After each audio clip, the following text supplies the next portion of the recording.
teman-teman semua. Perkenalkan, nama saya Verna. Nah, pada malam hari ini kita akan membicarakan topik nih, teman-teman, yang cukup menarik, yaitu berkarir di koperasi. Apakah menarik? Nah, kita sekarang akan membahasnya dengan narasumber kita. Nah, kita quick introduction dulu aja ya. Kalau saya sebenarnya kurang, walaupun saya udah S2 ya, tapi saya itu masih kurang familiar dengan koperasi khususnya. Nah, kita kenalan dulu ya. Kita kenalan dulu dengan narasumber kita. Kak Kamila, boleh kenalan dulu Kak Kamila?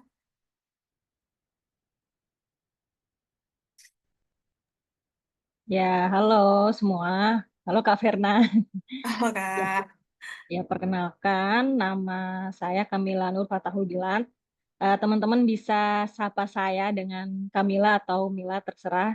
Jadi saya punya dua panggilan nama gitu ya, bisa dipanggil Kamila atau Mila gitu. Nah, teman-teman di sini eh, saya selaku apa namanya pengalaman kerja saya saat ini adalah pengurus, sekretaris pengurus di salah satu koperasi simpan pinjam di daerah Kabupaten Sidoarjo, sekretaris pengurus KSPP Suarhati Jawa Timur ya lebih tepatnya. Selain itu juga saya juga sebagai kepala divisi accounting dan akuntansi dan keuangannya seperti itu. Dan teman-teman, sebagai tambahan informasi, saya juga ya kebetulan lulusan dari pendidikan Strata 1 S1 Akuntansi Universitas Trunojoyo Madura. Dan saat ini saya berdomisili di Sidoarjo, tapi rumah asli saya ada di Blitar. Mungkin Oke, itu aja. Iya. berarti Kak Kamila ini berarti satu almet sama Kak Sugi ya, berarti Iya, dari. benar banget. Oh, Satu oke, alma mater sama Kak satu Sugi. almet. Sama-sama dari Apakah UTM nih. satu angkatan Kak atau gimana Kak? Iya, saya satu angkatan sama Kak Oh, Sugi. satu Dekat sekali. angkatan. Iya, Ya, oke. satu Berarti angkatan banget. Kak Kamila ini lulus langsung bekerja di koperasi begitu ya? Ya, jeda setengah tahun kalau nggak salah ya. Jeda 6 bulan aja gitu. Langsung terjun di dunia koperasi ini. Oke, Kak Kamila. Kita sebelum mulai, karena kita kan sesinya itu sesi chill ya. Kita itu cuma sharing-sharing, chit-chat. Kita mungkin Kak Kamila kenalan dulu sama audiens kita ya, Kak Kamila ya. Apakah boleh, Ya. Kak? Oke, kita mulai dari kalau dari screen saya itu dari Kak Sugi dulu. Kak Sugi, kenalan dulu deh. Kak Sugi ini siapa sih? Nah, iya nih. Kenalan Kak Sugi. Ya, halo semuanya. Assalamualaikum warahmatullahi wabarakatuh. Ya, Waalaikumsalam. ya maaf ya agak berisik ya karena saya lagi di kafe. Jadi perkenalkan ya teman-teman semuanya.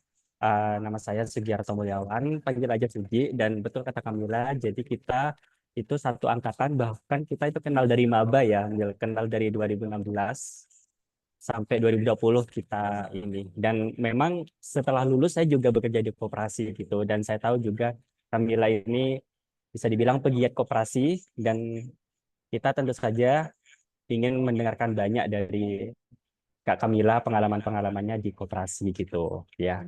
Jadi enjoy ya teman-teman.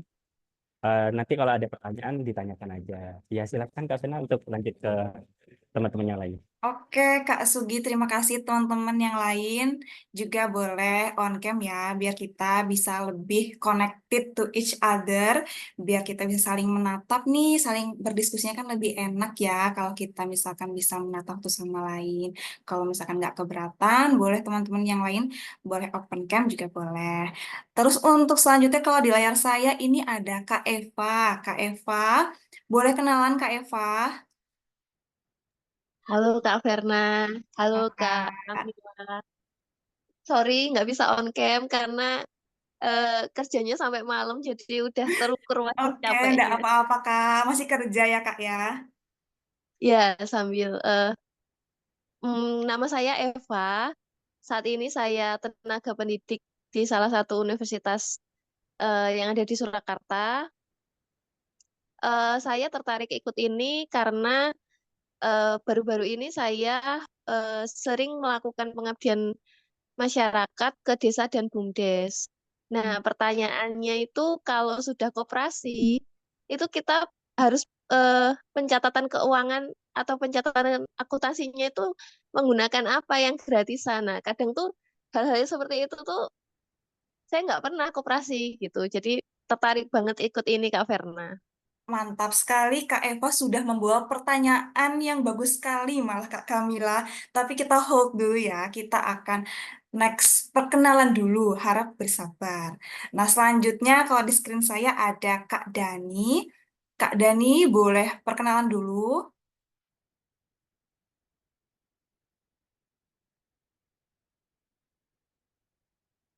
Halo Kak Dani, apakah Kak Dani ada di ruangan ataukah tidak? Saya hitung sampai 3 ya. Satu, dua, tiga. Oke, tak saya skip dulu ya. Lanjut ke Kak Arif. Kak Arif, apakah boleh perkenalan Kak Arif? Iya Kak, terima kasih sebelumnya. Maaf nggak bisa on cam karena juga sambil kerja nih Kak. Tidak apa-apa Kak. Boleh perkenalan Kak? Oh ya, perkenalkan nama saya Arif, ya biasa dipanggil Arif. Kebetulan kan juga kerja di bidang koperasi juga. Jadi mungkin nanti dengan ikut kegiatan kegiatan ini bisa menambah wawasan juga sih nantinya ke depannya lah kayak gitu Kak. Karena koperasinya bergerak di bidang syariah juga kan konvensional dengan saya kan berbeda ya. Jadi catatan keuangan pun juga berbeda kan gitu. Terima kasih. Oke, Kak Arif dari mana Kak kalau boleh tahu Kak? Kebetulan dari Madura, Oh, dari dari Madura. Oke, berarti sama kayak Kak Sugi ya, dari Madura ya. Apakah temannya Kak Sugi juga, Kak Arif? ya kebetulan kenal Oh, dengan oke. juga. Oke, mereka Arif temannya Kak Sudi. Berarti kita udah punya dua yang bekerja di koperasi ya. Jadi semakin apa ya diskusinya semoga jadi semakin hidup begitu ya. Semoga Kak Arif bisa bisa mendapatkan wawasan dan teman-teman yang lain juga begitu. Oke, terima kasih Kak Arif atas perkenalannya. Baik, sama-sama. Lanjut ya, lanjut kita akan perkenalan Kak Muhammad Hasan Fauzi. Kak Fauzi, apakah berkenalan Kak Fauzi? Kebetulan Fauzi ini adalah teman kita juga. Kak Fauzi, apakah berkenalan?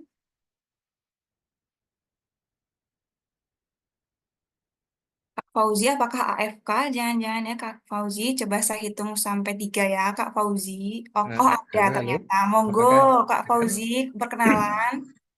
Oh ya, eh, sebelumnya perkenalkan nama saya Muhammad Hasan Nugroho, biasa dipanggil Fauzi. Saya sekarang lagi kuliah di Magister Akuntansi S2 di UGM. Oke, Asli saya dari Jogja. asli dari Jogja. Oke, Kak Fauzi. Oke, terima kasih Kak Fauzi. Ini Ya, Oke, ini kita lanjut pas tanya jawab aja deh ya perkenalannya. Kita langsung ke pemaparan materi dari Kak Kamila. Kak Kamila, apakah sudah siap untuk memberikan ilmu pengetahuan kepada kita, Kak Kamila? Siap banget, Kak Verna. Oke, oke kalau gitu kita tak dengarkan dulu ya guys ya pemaparan Kak Kamila. Nanti kita akan sambung lagi perkenalan lebih lanjut lagi setelah Kak Kamila memaparkan materi. Oke, Kak Kamila, the stage is yours. Silahkan. Oke, terima kasih Kak Verna. Oke teman-teman, saya izin langsung share screen aja dulu ya sebelum dibuka.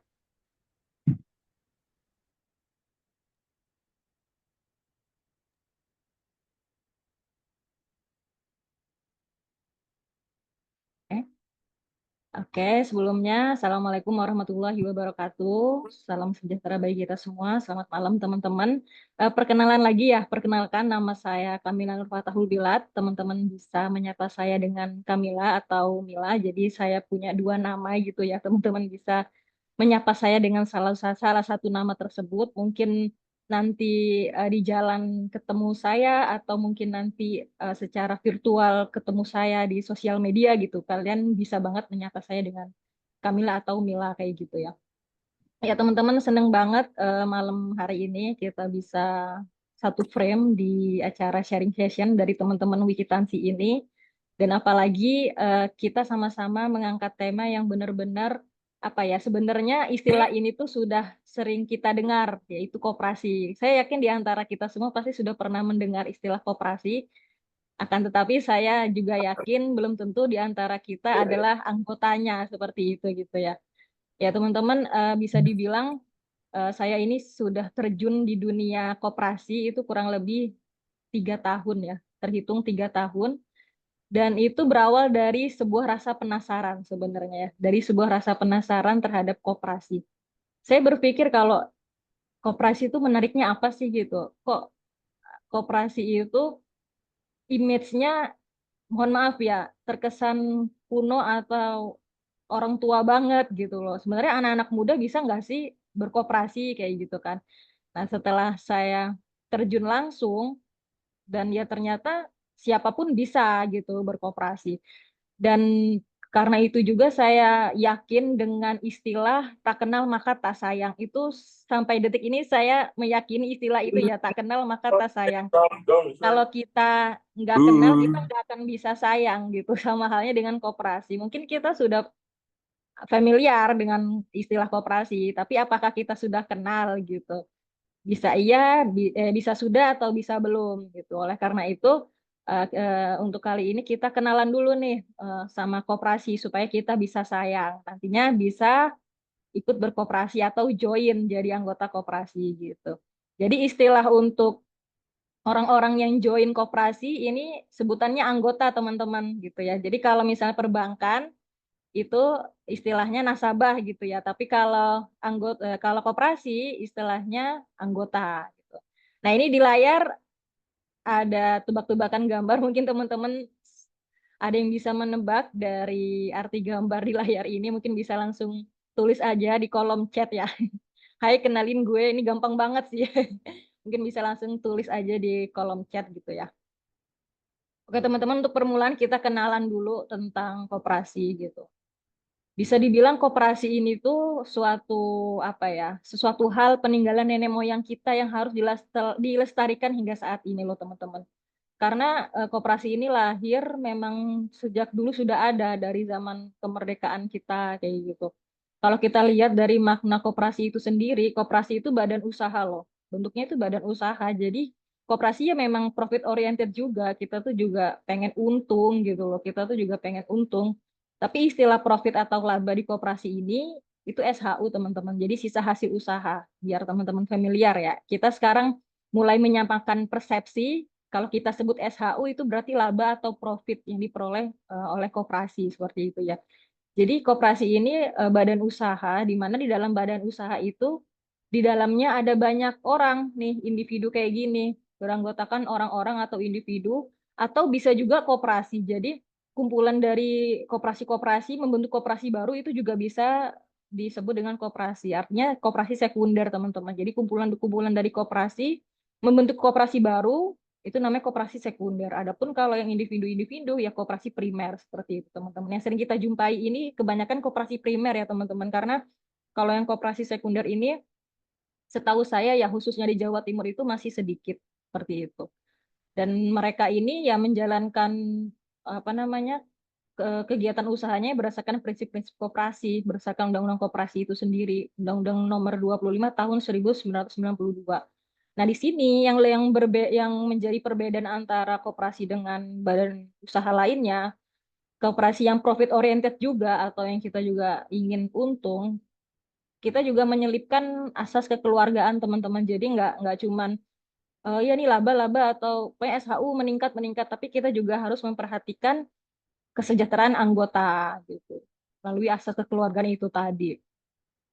Nah, kalau seperti kita ketahui PT ya, perseroan terbatas itu, kita juga tahu pasti PT ini punya ini ya teman-teman, apa ya, istilah punya wajah ya. PT itu punya wajah macam-macam. Ada PT yang bergerak di bidang manufaktur, misalnya jasa atau yang lainnya. Koperasi juga punya banyak wajah, teman-teman. Nah, ini ketiga wajah koperasi ini yang paling familiar atau yang paling sering kita jumpai seperti itu. Tapi sebenarnya masih ada lagi, cuman ini yang paling sering gitu, yang paling sering kita jumpai. Yang pertama ada koperasi konsumen, teman-teman. Jadi koperasi ini punya wajah, salah satu ada koperasi konsumen. Koperasi konsumen ini namanya juga konsumen ya, teman-teman. Jadi si anggota itu sebagai konsumen. Jadi gini, sebuah koperasi memiliki usaha, biasanya koperasi itu memiliki usaha di bidang retail, teman-teman, kayak membuka swalayan atau membuka minimarket. Nah, si pembelinya itu ya anggota tersebut atau orang umum juga bisa, cuman diwajibkan setiap para anggota itu dari koperasi konsumen ini membeli atau membelanjakan sebagian uangnya itu di koperasi konsumen ini. Sebenarnya ini menjadi wajib untuk anggota dan menjadi tidak wajib untuk masyarakat umum. Siapapun bisa berbelanja, cuman ada pembedanya. Kalau misalnya anggota ini bisa dari segi diskon atau harga yang lebih murah untuk anggota. Nah, kalau yang masyarakat umum ya seperti belanja pada umumnya saja. Nanti dari keuntungan penjualan di koperasi konsumen ini dari supermarket itu akan menjadi SHU koperasi dan nantinya akan dikembalikan untuk anggota sesuai dengan persentase yang tercantum pada ADART koperasi itu. Nah, ini bakalan luas banget nih kalau kita ngebahas tentang persentase SHU ya. Ya, selanjutnya koperasi produsen, teman-teman. Nah, ini koperasi produsen. Ini yang menurut saya yang paling menarik ya. Produsen artinya anggota tersebut yang menjadi produsen. Jadi saya mendapat informasi dari teman-teman sesama koperasi ya bahwa ternyata di daerah Malang ya, Malang Raya, plat N nih, Kabupaten Malang, Kota Malang, Pasuruan dan sekitarnya. Ternyata di sana banyak loh koperasi produsen. Jadi di Jawa Timur ini khususnya kawasan sana yang saya ketahui ya, Malang Raya itu mereka banyak koperasi produsen dan mayoritas itu peternak, teman-teman. Jadi peternak sapi perah, sapi peternak yang memproduksi susu susu sapi itu. Jadi para anggota yang bergabung di koperasi produsen ini itu mereka adalah seorang peternak yang memiliki peternakan sapi perah susu itu. Jadi nanti ketika sapi-sapi mereka eh, mendapatkan susu atau menghasilkan susu itu nanti susu dari sapi peternak itu atau dari anggota itu akan dijual ke koperasi gitu. Jadi peran koperasi produsen di sini sebagai istilahnya penengah antara anggota sebagai si pemasok susu dan koperasi produsen di tengah, dan yang di selanjutnya lagi ini adalah para perusahaan yang mengambil susu tersebut gitu. Jadi ternyata perusahaan-perusahaan yang membeli koperasi dari koperasi produsen itu perusahaan-perusahaan besar, teman-teman, seperti Frisian Flag, SGM, itu ternyata mereka ngambil bahan baku susu itu ya dari koperasi produsen susu itu sendiri yang ada di daerah Malang Raya itu, kayak Cimory itu mereka juga ngambil dari sana gitu. Jadi bener-bener insya Allah kesejahteraan untuk anggotanya itu ada, seperti itu alurnya. Kemudian selanjutnya teman-teman ini ada koperasi simpan pinjam. Nah, ini yang paling familiar ya, koperasi simpan pinjam paling familiar, paling menjamur, pasti ada di mana-mana, paling banyak gitu. Karena memang ini yang paling sederhana. Kita simpan, kita juga pinjam seperti itu. Dalam artian simpan di sini ya anggota harus menabung dulu gitu supaya bisa mendapatkan fasilitas pembiayaan atau pinjaman seperti itu. Adapun koperasi simpan pinjam ini tidak boleh memiliki unit usaha lain. Artinya koperasi simpan pinjam unit usaha utamanya itu ya hanya simpan pinjam aja. Dan yang mau simpan atau pinjam pun ya wajib daftar dulu jadi anggota gitu. Jadi seperti itu ya teman-teman. Wajah-wajah dari koperasi yang sering kita temukan. Ini sih yang paling populer. Tapi ada lagi, sebenarnya masih ada lagi, cuman hanya ketiga ini saja yang paling sering kita temukan seperti itu. Nah, tahu nggak sih teman-teman kalau ternyata di hierarki struktur organisasi koperasi itu sendiri anggota itu termasuk loh ke dalamnya, karena anggota itu bisa dibilang sesuatu hal yang penting loh dalam koperasi. Baik atau buruknya koperasi itu dipengaruhi oleh anggotanya, seperti itu.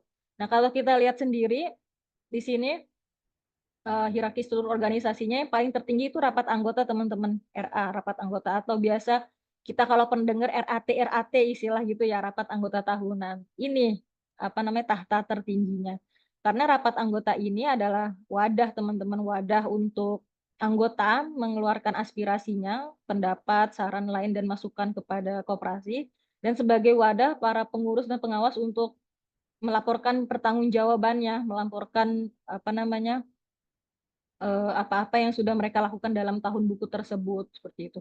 Nah, pada rapat anggota ini kurang lebih sama teman-teman seperti RUPS ya, rapat umum pemegang saham itu. Jadi istilahnya kalau anggota itu ya para pemegang saham, mereka berkumpul dan berhak untuk menyuarakan pendapatnya. Cuman kalau di RUPS kan biasanya ada ini ya, apa namanya, pemegang saham mayoritas atau minoritas gitu, dan sama-sama berhak bersuara, cuman ada yang lebih didengar, biasanya yang pemegang saham mayoritas, seperti itu.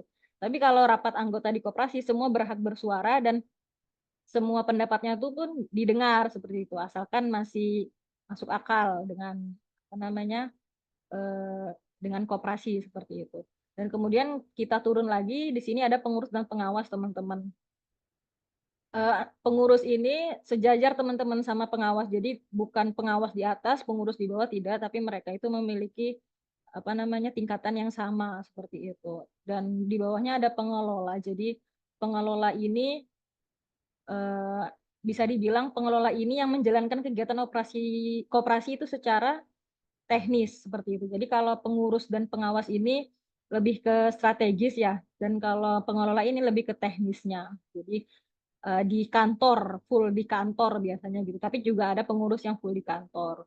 Pengelola ini biasanya di paling atas itu kalau misalnya startup ada CEO segala macam gitu-gitu. Nah, kalau pengelola mungkin yang paling atasnya bisa macam-macam lah.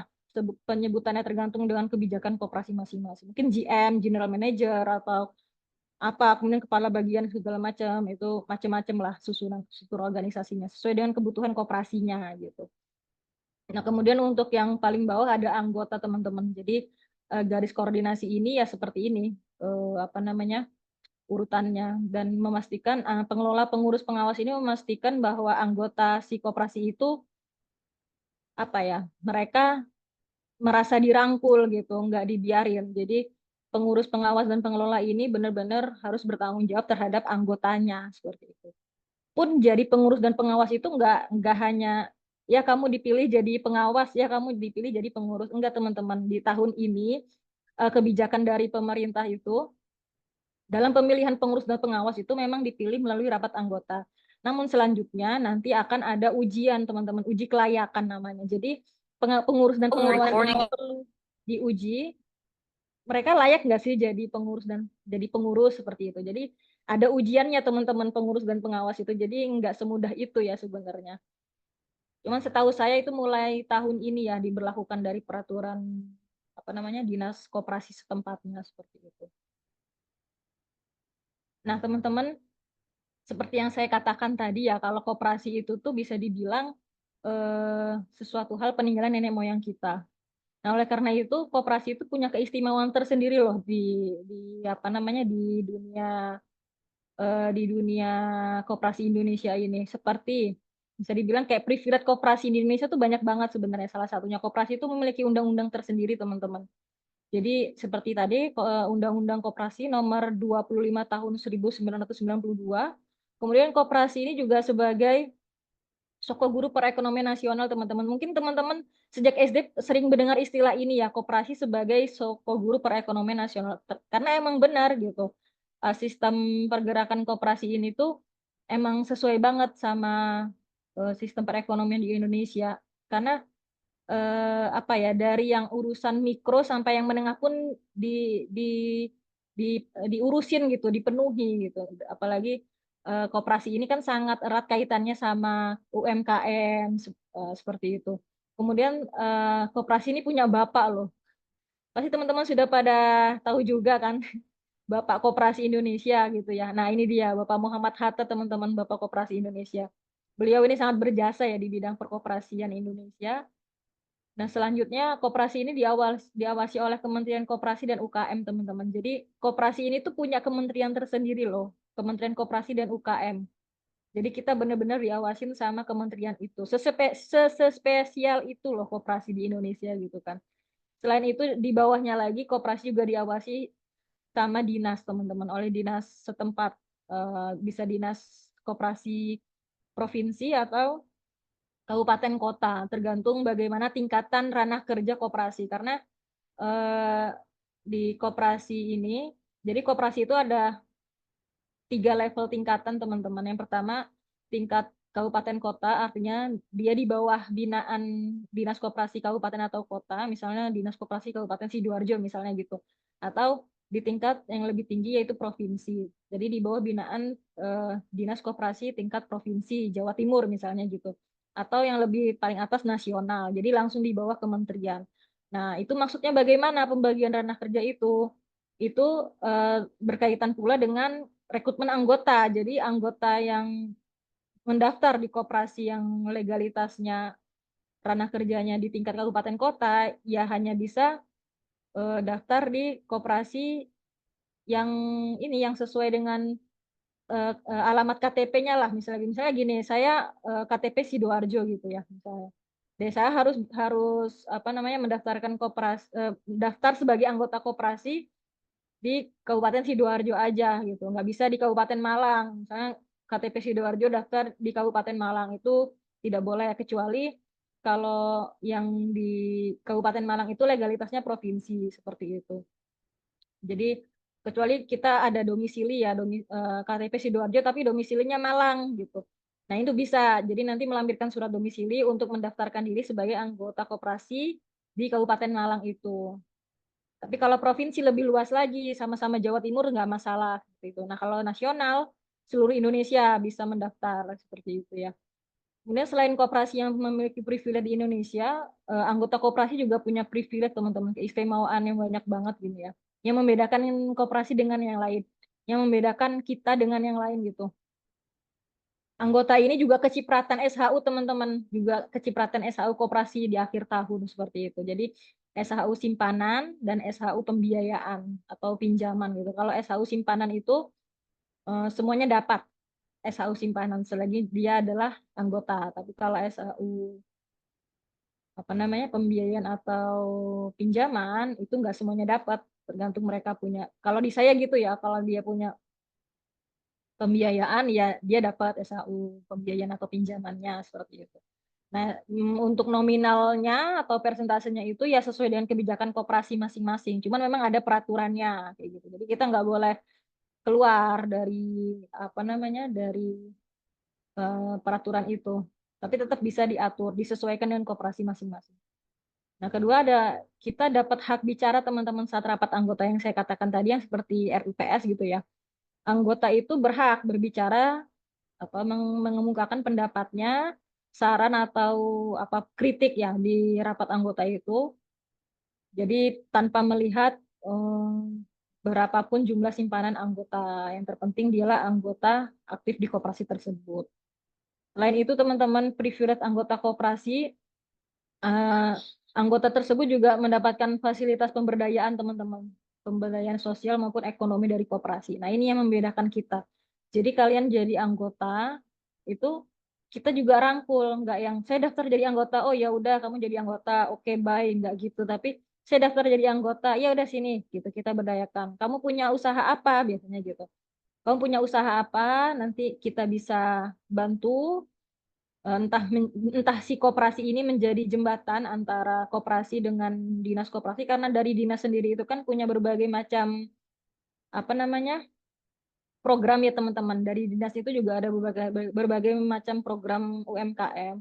Bisa jadi si koperasi ini bisa menjadi jembatan antara anggotanya dengan dinas koperasinya. Harapannya sih seperti itu.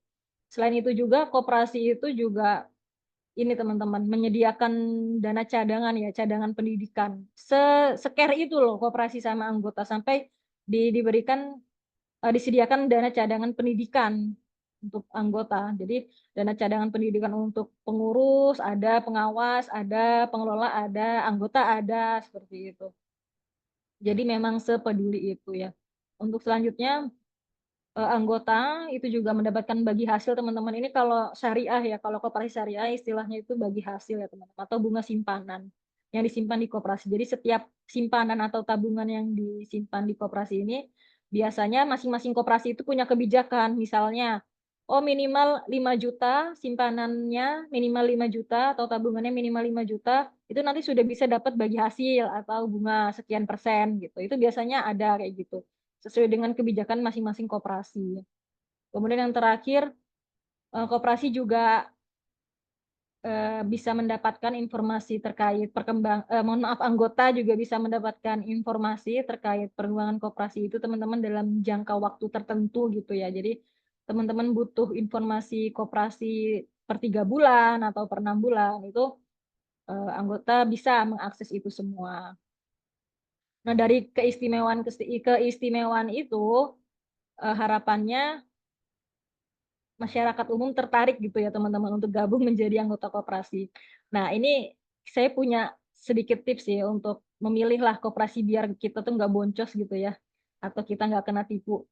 Yang pertama teman-teman pilih koperasi yang kelembagaannya oke. Dalam arti kelembagaan di sini tuh banyak unsur ya. Salah satunya yang paling penting itu legalitas teman-teman. Itu yang utama. Kita harus pilih koperasi yang legalitasnya tuh jelas. Jadi nggak abal-abal gitu. Legalitas badan hukumnya jelas, kemudian izin usahanya jelas. Contoh kayak koperasi simpan pinjam ya. Apakah dia sudah punya izin usaha simpan pinjamnya atau belum? Seperti itu. Nah, itu perlu menjadi bahan pertimbangan seperti itu. Kemudian untuk yang kedua, kita juga bisa pilih koperasi yang memiliki sumber informasinya tuh up to date teman-teman. Contoh biasanya ya, platform sumber informasinya tuh ada sosial media Instagram, TikTok atau yang lainnya, kemudian ada website. Nah, kita bisa tuh mendapatkan banyak informasi di situ. Biasanya koperasi yang aktif itu mereka up to date di sosial medianya, update gitu. Dari segi website kita bisa mendapatkan informasi terkait bagaimana sih mereka kegiatannya apa saja dan bagaimana sih perkembangan koperasinya, kemudian produk-produk apa saja sih yang baru kayak gitu. Misalnya kayak produk simpanannya dan lain sebagainya. Kemudian yang terakhir, yang ketiga teman-teman, itu memiliki peringkat kesehatan. Itu koperasi juga ini loh, istilahnya kayak diperiksa sehat atau enggak sih kamu gitu. Nah, pemeriksaan kesehatan itu bisa, bukan bisa sih, memang harus dilakukan secara mandiri gitu, self assessment. Jadi koperasi itu diharapkan memeriksa koperasinya masing-masing biar apa ya muncul kesadaran, aduh koperasiku lagi nggak sehat nih gitu, apa saja sih yang perlu diperbaiki kayak gitu. Jadi sebagai apa namanya kontrol juga dari pemeriksaan kesehatan itu. Nah, kita pilih koperasi yang punya peringkat kesehatan sehat atau cukup sehat gitu. Ya maksimal cukup sehat lah teman-teman. Biasanya dari situ kita bisa lihat dari website atau ya dari website sih, dari website si koperasinya itu. Kalau misalnya kalau udah sehat atau cukup sehat kan berarti indikator-indikator penilaian di peringkat kesehatan itu sudah memenuhi karena sudah mencakup semuanya. Nah, peringkat kesehatan koperasi ini formatnya dari dinas teman-teman, dari dinas koperasinya itu sendiri ya. Dan saya nggak hafal semua gitu apa saja komponennya gitu ya. Cuman memang sangat lengkap. Kemudian yang keempat teman-teman pilih koperasi yang rajin RAT ya. Karena koperasi yang aktif itu ya yang rutin melaksanakan RAT teman-teman. Minimal itu RAT 1 tahun sekali teman-teman dan maksimal ya 2 kali ya setahun gitu. Jadi paling sedikit itu ya 1 tahun sekali. Kalau kita dibutuhkan untuk RAT 2 kali itu bisa 1 tahun gitu. Dan yang kelima itu teman-teman juga perlu pilih koperasi yang bisa ngasih kita bagi hasil untuk syariah ya atau untuk yang konvensional bunga dan pembagian SAU yang menjanjikan. Artinya kalau misalnya kita dapat nih pembagian SAU yang lumayan, itu berarti kan eh, koperasi itu berjalan dengan baik nih kegiatan usahanya karena SAU yang diperoleh besar seperti itu ya. Dan untuk bunga atau bagi hasil yang kita dapatkan dari simpanan itu berarti itu juga erat kaitannya dengan SHU yang dihasilkan. Dari SHU yang dihasilkan itu kan nanti ada persentase ya. Oh ternyata bunga atau bagi hasil untuk simpanan itu sekian persen seperti itu. Lagi-lagi balik lagi ke SHU-nya itu tadi. Mereka saling berkaitan seperti itu. Nah, ini yang terakhir teman-teman, pilih koperasi yang ada orang dalamnya. Ini bener loh. Koperasi yang ada orang dalamnya artinya koperasi yang di dalamnya itu kita kenal. Bisa misalnya kita kenal sama pengurusnya, kita kenal sama pengawasnya atau pengelolanya, atau kita punya temen nih, kita punya temen yang sudah daftar duluan di koperasi A misalnya gitu. Itu tuh kan termasuk orang dalam tuh. Oh iya, saya juga mau deh daftar, kok dia oke-oke aja ya, gimana gitu, gimananya baik-baik aja, kayaknya boleh nih kita aku join juga di koperasi yang dia ikut gitu. Jadi ini yang paling simpel sih, tips and trick yang paling simpel ini yang terakhir ya, pilih koperasi yang ada orang dalamnya, artinya kita kenal di dalamnya, entah kenal pengurusnya itu tadi atau pengawasnya, ya minimal kita kenal anggotanya lah, ada teman yang ikut koperasi terus kita juga ikutan join gitu. Seperti teman-teman saya ya, saya ajak untuk berkooperasi di koperasi saya kayak gitu. Ya itu sebagai modal kepercayaan lah untuk mereka dengan koperasi saya kayak gitu. Dan ya alhamdulillah responnya positif gitu ya. Harapannya teman-teman juga di sini seperti itu. Nah, teman-teman, setelah kita sudah berkenalan panjang nih dengan koperasi gitu ya, dari dari segi pengertiannya apa, koperasi itu apa, kemudian wajah-wajah koperasi itu apa saja, terus bagaimana struktur organisasinya dan tips and triknya gitu kan. Kita coba deh mengulik nih, kita jelajahi kira-kira ada nggak ya peluangnya antara akuntansi dan koperasi gitu loh. Sebenarnya mereka tuh apa hubungannya gitu? Apakah ada peluang mereka di dunia akuntansi ini? Apakah ada peluang koperasi di dunia akuntansi ini? Nah, teman-teman, sekarang ini antara koperasi dan akuntansi itu erat banget. Mereka itu bestie loh sekarang. Berkaca dari, maksudnya hal ini yang melatar belakangi ya, itu dari kasus, teman-teman kalau pernah dengar ya, kasus Indosuria teman-teman, KSP Indosuria, eh, Koperasi Simpan Pinjam Indosuria, yang penipuannya sampai 106 triliun itu loh teman-teman, yang sampai berlarut-larut itu kasusnya, dan pada akhirnya yang terdakwa itu malah bebas gitu ya. Nah, itu sebenarnya yang menjadi salah satu latar belakang kenapa Kemenkop itu membuat peraturan yang sangat ketat. Salah satunya ini. Jadinya antara koperasi dan akuntansi itu sangat bestie gitu sekarang. Mereka itu sangat erat kaitannya. Kenapa sih kayak gitu? Nah, ini sebenarnya teman-teman. Dari sini kita juga bisa menjelajahi ya peluang karir nih untuk teman-teman praktisi akuntansi, karena tadi dari perkenalan ada yang sedang studi magister akuntansi ya. Mungkin dari sini nanti bisa punya gambaran mungkin ya Mas, mau jadi auditor atau jadi akuntan gitu ya. Nah, ini eh, berdasarkan peraturan Menteri Koperasi teman-teman nomor 2 tahun 2024, kita lari dulu ke pasal 12 ya. Eh mulai tahun bukan mulai ya mulai tahun ini ya sebenarnya teman-teman. Laporan koperasi KSP ini koperasi simpan pinjam ya teman-teman. USP ini unit simpan pinjam. Jadi wajah koperasi yang tadi saya jelaskan tuh, koperasi produsen, konsumen, itu tuh mereka boleh punya unit usaha simpan pinjam, tapi sebagai unit ya, namanya jadi USP-nya itu. Terus juga ada KSPPS, Koperasi Simpan Pinjam dan Pembiayaan Syariah. USPPS sama unit usahanya yang berbasis syariah. Mereka modalnya paling sedikit, modal mereka 5M itu wajib diaudit teman-teman. Nah itu, sekarang tuh koperasi lagi butuh banget loh, auditor bisa dibilang seperti itu. Auditor yang paham, ya udah pasti paham auditing ya kalau auditor itu, tapi juga paham tentang perkoperasian seperti itu. Nah makanya nih, ada baiknya para praktisi itu juga bergabung di dunia koperasi, jadi bisa paham secara praktek gitu ya. Jadi para KSPPS ini tuh wajib banget diaudit teman-teman. Tapi nggak semua ya, nggak semua koperasi itu diaudit. Tapi harus memenuhi kriteria ini yang bisa diaudit, seperti modalnya minimal 5M, itu 5M ke atas itu wajib diaudit, atau asetnya 15M itu wajib banget diaudit teman-teman. Jadi koperasi ini butuh auditor yang paham perkoperasian juga sebenarnya gitu. Nah, kalau kita lari ke ya nih pasal 14 teman-teman.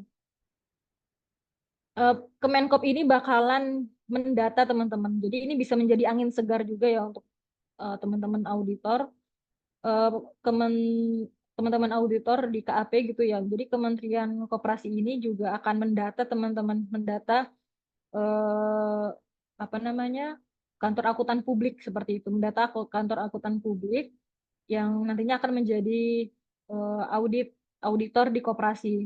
Ya harapannya mungkin saya nggak tahu pasti ya, maksudnya mungkin eh, peraturan Kementerian Koperasi seperti ini pendataan supaya harapannya nanti para auditor itu tuh di setiap KAP juga diberikan apa namanya pendidikan terkait perkoperasian seperti itu. Karena waktu itu saya ikut pelatihan ada teman dari teman koperasi ya, teman koperasi dari koperasi produsen itu mereka mengeluhkan kalau auditornya itu ya sudah tamat ya, istilah udah tamat tentang auditing, cuman untuk perkoperasiannya itu belum seperti itu. Makanya keluhan dari mereka seperti itu waktu itu disampaikan.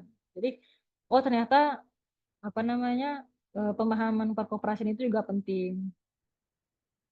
Nah, untuk selanjutnya teman-teman, nah ini dia untuk apa ya istilahnya acuan dalam penyusunan laporan keuangan teman-teman.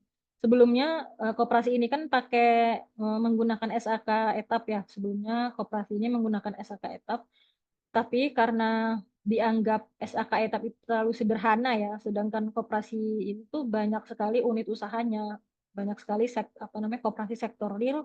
Jadi koperasi di di apa namanya diwajibkan untuk merubah standar akuntansi keuangannya dari yang etap menjadi SAK EP teman-teman, entitas privat. Nah ini PR banget buat koperasi teman-teman. Jadi SAK EP ini PR buat para koperasi bagaimana caranya pada tahun buku 2025 nanti kita semua sudah bisa pakai atau menerapkan SAK EP ini. Ini sangat amat menjadi PR bagi kita koperasi gitu ya. Tapi juga bisa menjadi peluang untuk teman-teman praktisi akuntansi untuk bisa memberikan apa ya istilahnya ya pelatihan atau sharing ilmu lah kepada kita koperasi terkait bagaimana sih perlakuan SAKEP secara teknisnya gitu. Itu kami benar-benar butuh seperti itu. Ya, mungkin itu saja teman-teman ya sharing tentang koperasi yang bisa saya sampaikan. Mungkin selanjutnya nanti akan dilanjutkan dengan tanya jawab atau sharing-sharing lain. Terima kasih dari saya. Wassalamualaikum warahmatullahi wabarakatuh. Saya kembalikan ke Kak Verna.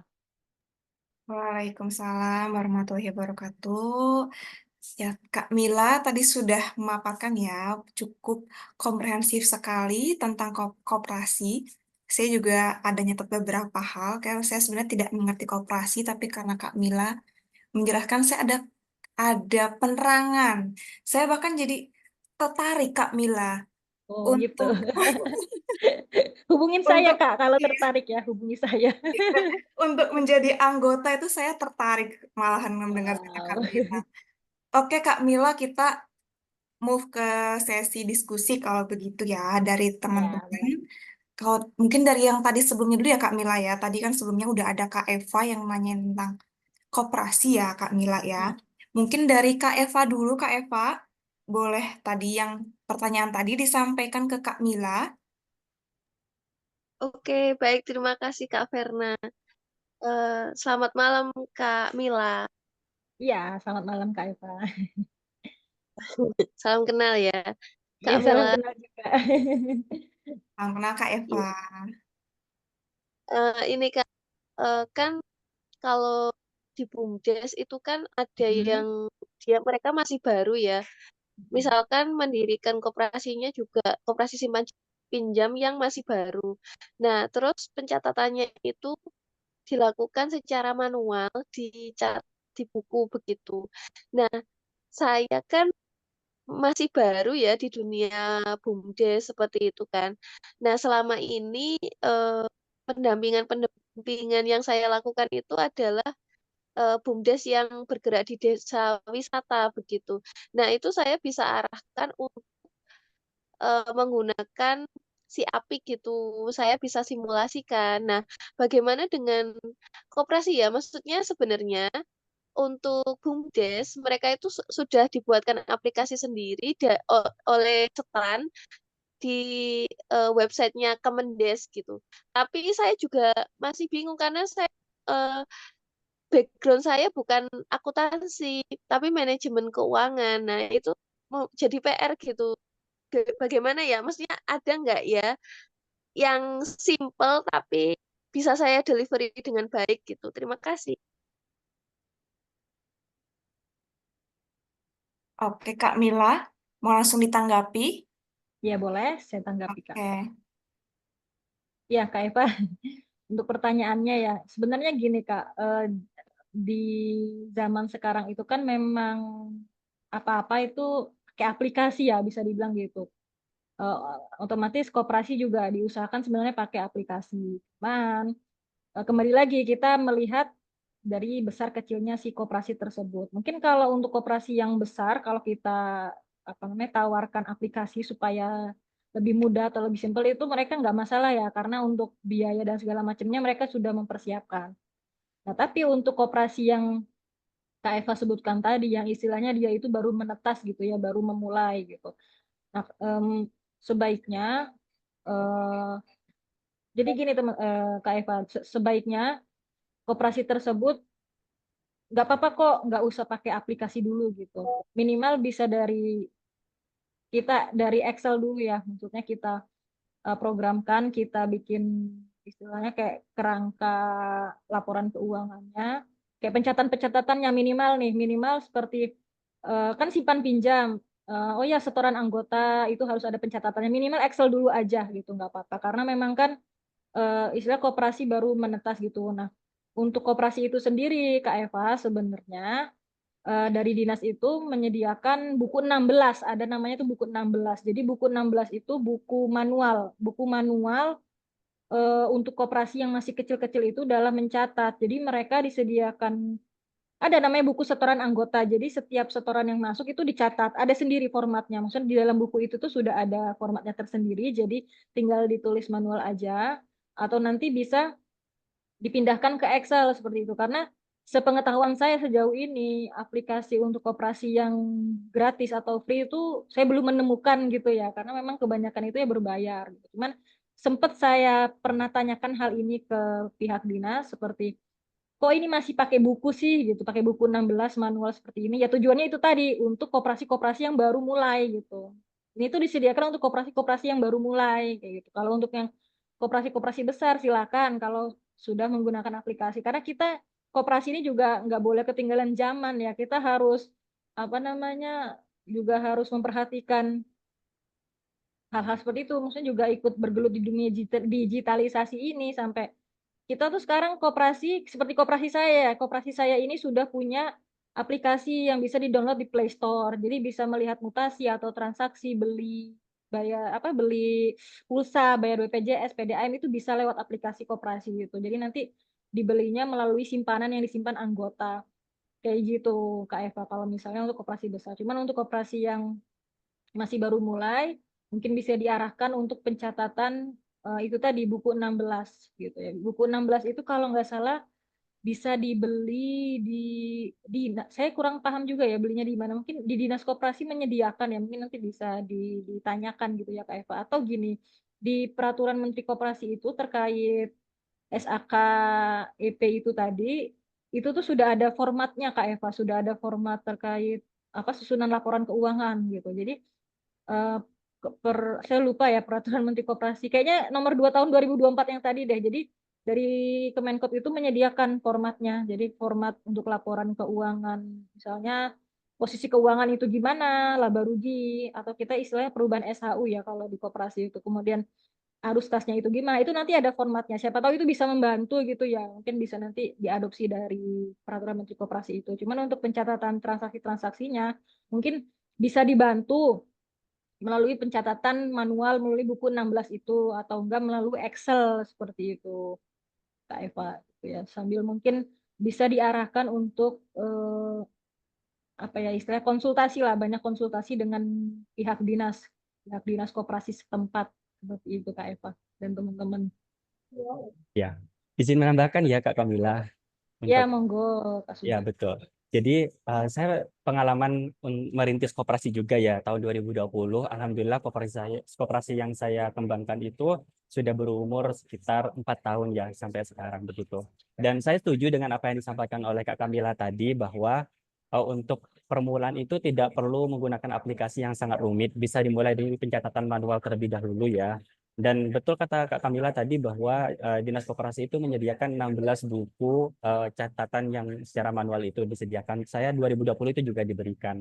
Nah, kalau misalkan kasusnya Kak Eva tadi, kan bingung nih aplikasi apa yang cocok gitu kan, yang bisa digunakan. Kebetulan waktu saya merintis koperasi itu, saya mengembangkan sendiri aplikasinya menggunakan aplikasi Excel. Jadi waktu itu saya mengembangkan aplikasi akuntansinya pakai Excel dan juga mengembangkan formulir-formulirnya. Nanti kalau misalkan Kak Eva atau teman-teman yang lain ini mau meminta aplikasi tersebut, nanti boleh saya sharingkan gitu dan saya bisa tutorialkan sedikit lah tentang cara penggunaannya. Cuman aplikasi yang saya susun itu custom untuk koperasi yang saya susun. Kan kita tahu sendiri ya di setiap aplikasi itu kan harus sesuai dengan eh, perusahaan tempat itu digunakan gitu. Jadi nanti aplikasi yang saya susun kalau mau digunakan itu perlu dikustomisasi terlebih dahulu. Tapi alhamdulillah aplikasinya tersebut sudah otomatis begitu. Jadi kita tinggal ngejurnal nanti bisa jadi laporan keuangan secara otomatis. Jadi nggak harus orang akuntansi yang menggunakannya. Orang non akuntansi pun ibu-ibu misalkan itu juga bisa menggunakannya asal kita membuat protokol cara menjurnalnya seperti itu. Nah, kebetulan banget nih kan sebenarnya Kak Ferna ini kan teman kerja saya. Nah, di kantor di FEB UGM itu kami sedang mengembangkan aplikasi akuntansi yang namanya Sidek ERP. Di sini ada Kak Fauzi juga yang salah satu pengembangnya juga. Nah, aplikasi Sidek ERP itu sebenarnya bisa digunakan untuk UMKM termasuk koperasi juga ya terkait dengan ERP. Tapi bukan hanya untuk akuntansi aja, tapi untuk sumber daya manusia, kemudian keuangan dan lain sebagainya. Nah, cuman sayangnya belum kami rilis ya Mbak Verna ya. Nanti kalau misalkan itu sudah dirilis, nanti UMKM termasuk koperasi itu bisa menggunakannya begitu. Jadi kita bisa diskusi lebih lanjut nih terkait sidik ERP. Tapi kalau intinya kalau mau Kak Eva nanti meminta aplikasi akuntansi yang simple dan sederhana untuk koperasinya Kak Eva tadi saya bisa bagikan juga. Nanti siapa tahu Kak Kamila juga mau membagikan formulir-formulir apa gitu berdasarkan pengalamannya begitu ya. Ya, itu tambahan dari saya. Terima kasih. Terima kasih Kak Sugi, Kak Mila. Untuk Kak Eva, apakah ada tanggapan dulu Kak Eva? Wah, keren banget. Apa ya? Pertama dapat insight baru mengenai buku 16, terus kemudian malah dapat bonus dari Kak Sugi, dapat aplikasi. Nggak nyangka banget sih, soalnya kemarin-kemarin itu udah diskusi sama teman saya tuh mau buat saya udah ada template Excel yang UMKM tapi bingung. Kami kan bukan anak akuntansi. Jadi ini kan modal awalnya masuk modal awal terus setoran apa ya nama akunnya? Kadang kan bingung kan. Nah, kalau si API itu kan emang aplikasi gratis yang dipakai yang dibuat oleh Bank Indonesia untuk support UMKM, tapi kami ngertinya UMKM terus kalau koperasi nanti setorannya dimasukkan mana. Nah, itu jadi PR banget. Nah, sekarang udah terjawab. Terima kasih semuanya. Oke, sama-sama. Kalau gitu aku mau nanya ya ke Kak Eva. Kak Eva ini kan tadi bilangnya terjun buat ke masyarakat, ke koperasi begitu ya. Emang Kak Eva itu apakah ingin mendigitalisasikan koperasi tersebut atau ingin membantu saja begitu Kak Eva? Sebenarnya ini program namanya Desa Brilian itu eh, program punyanya BRI, kerjasamanya tahun ini dengan UNS. Nah, saya bagian dari pendamping desa dan BUMDes. Nah, BUMDes kan pasti punya unit usaha. Nah, unit usahanya macam-macam. Mereka ada yang sudah eh, aware dengan tertib administrasi, membukukan semua keuangannya dan lain sebagainya. Tapi ada yang enggak. Nah, ketika enggak, itu tantangan saya adalah mengajari mereka dari nol, mulai dari memasukkannya lewat Excel, kemudian cari aplikasi yang paling mudah, kemudian kalau misal bisa yang aplikasi diciptakan sama aku apa setan yang sekarang dipakai Kementerian Desa itu. Nah, itu eh, ke arah situ. Nah, tapi yang kemarin PR banget tuh yang koperasi gitu. Unit usahanya koperasi dan baru 8 bulan, semuanya manual. Nah, itu Kak benar-benar bingung harus diapakan ini gitu. Oke. Kalau Kak Mila, apakah pernah mendapatkan kasus seperti itu Kak? Kayak apakah emang buku 16 ini apakah ada sosialisasinya ke koperasi kah atau bagaimana ya Kak ya kalau kasusnya seperti itu Kak? Ya, untuk buku 16 itu Kak, seperti yang saya katakan tadi ya, sebenarnya dari dinas itu sebelumnya memang sudah ada sosialisasi kayak buku 16 itu untuk apa sih gitu ya. Mm-mm. Cuman mungkin untuk koperasi yang sudah apa ya istilahnya udah menganut digitalisasi ya, itu menjadi hal yang aneh kayak ngapain pakai buku 16 gitu. Awalnya kita menganggap remeh seperti itu. Tapi ternyata setelah dapat sosialisasi dari dinas, oh ternyata fungsinya itu yaitu tadi ini loh apa namanya eh, kita punya fasilitas untuk koperasi-koperasi yang baru muncul. Kalian nggak perlu pusing gimana pencatatannya. Kita udah kasih bukunya, kita udah kasih formatnya berupa buku, jadi tinggal kalian tulis manual aja. Kalaupun manual memang biasanya kan orang malas nulis ya kayak itu bisa kok diadopsi ke Excel seperti itu. Jadi memang buku 16 itu sebenarnya fungsinya ya untuk itu, untuk mempermudah para koperasi-koperasi yang baru muncul, yang baru berdiri, istilah koperasi kecil sebagai permulaan kayak gitu itu dulu sebelum ke apa namanya aplikasi-aplikasi yang lebih rumit atau sistem pencatatan yang lebih rumit. Cuman koperasi ya sebenarnya apa tujuannya memang baik yaitu untuk mempermudah dengan buku 16 itu tadi. Dan sampai sekarang pun buku 16 itu tetap dipertanggungjawabkan Kak. Jadi meskipun koperasi sudah besar pakai apa namanya aplikasi gitu ya, tapi tetap buku 16 itu ditagih gitu istilahnya kalau kita ada pemeriksaan itu tetap diminta gitu, dicek gitu seperti itu. Jadi memang buku 16 itu buku istilahnya apa ya? Saktinya, buku Buku pedomannya. sakti koperasi, buku sakti koperasi karena memang harus dicatat di situ. Banyak itu buku 16 ya memang ada 16 buku. Hmm. Mm-mm. Nah, cuman kan salah satu topik kita kan sebenarnya eh, apa namanya ya, terkait dengan Gen Z gitu. Apakah tertarik ke koperasi begitu kan? Cuman kalau Gen Z nih ya, dia mau daftar koperasi misalkan, datang nih koperasi, terus melihat 16 buku itu dicatat secara manual, Gen Z pasti nggak bakalan tertarik, ya nggak sih? Nah, Kalau Gen iya. Z kan, gitu. Jadi sebenarnya iya betul. Gimana Kak Kamila? Kira-kira Gen Z menarik nggak? Tertarik nggak kira-kira untuk daftar menjadi anggota koperasi kalau kita masih tetap menggunakan pencatatan manual seperti itu begitu. Nah, itu tadi ya Kak Sugi. Jadi sebenarnya itu menjadi tantangan tersendiri nih bagi koperasi. Meskipun besar atau kecilnya koperasi, mau nggak mau tuh kita memang harus mengikuti arus ya, maksudnya mengikuti zaman ini ya minimal dicatat pakai apa menggunakan Excel lah minimal itu. Itu juga menjadi tantangan lah gitu. Dan sebenarnya untuk buku 16 itu ya Kak Sugi, itu bukan apa ya, buku itu nggak mesti kita perlihatkan kok ke anggota tidak, tapi ya menjadi apa namanya menjadi arsip tersendiri lah untuk koperasi gitu.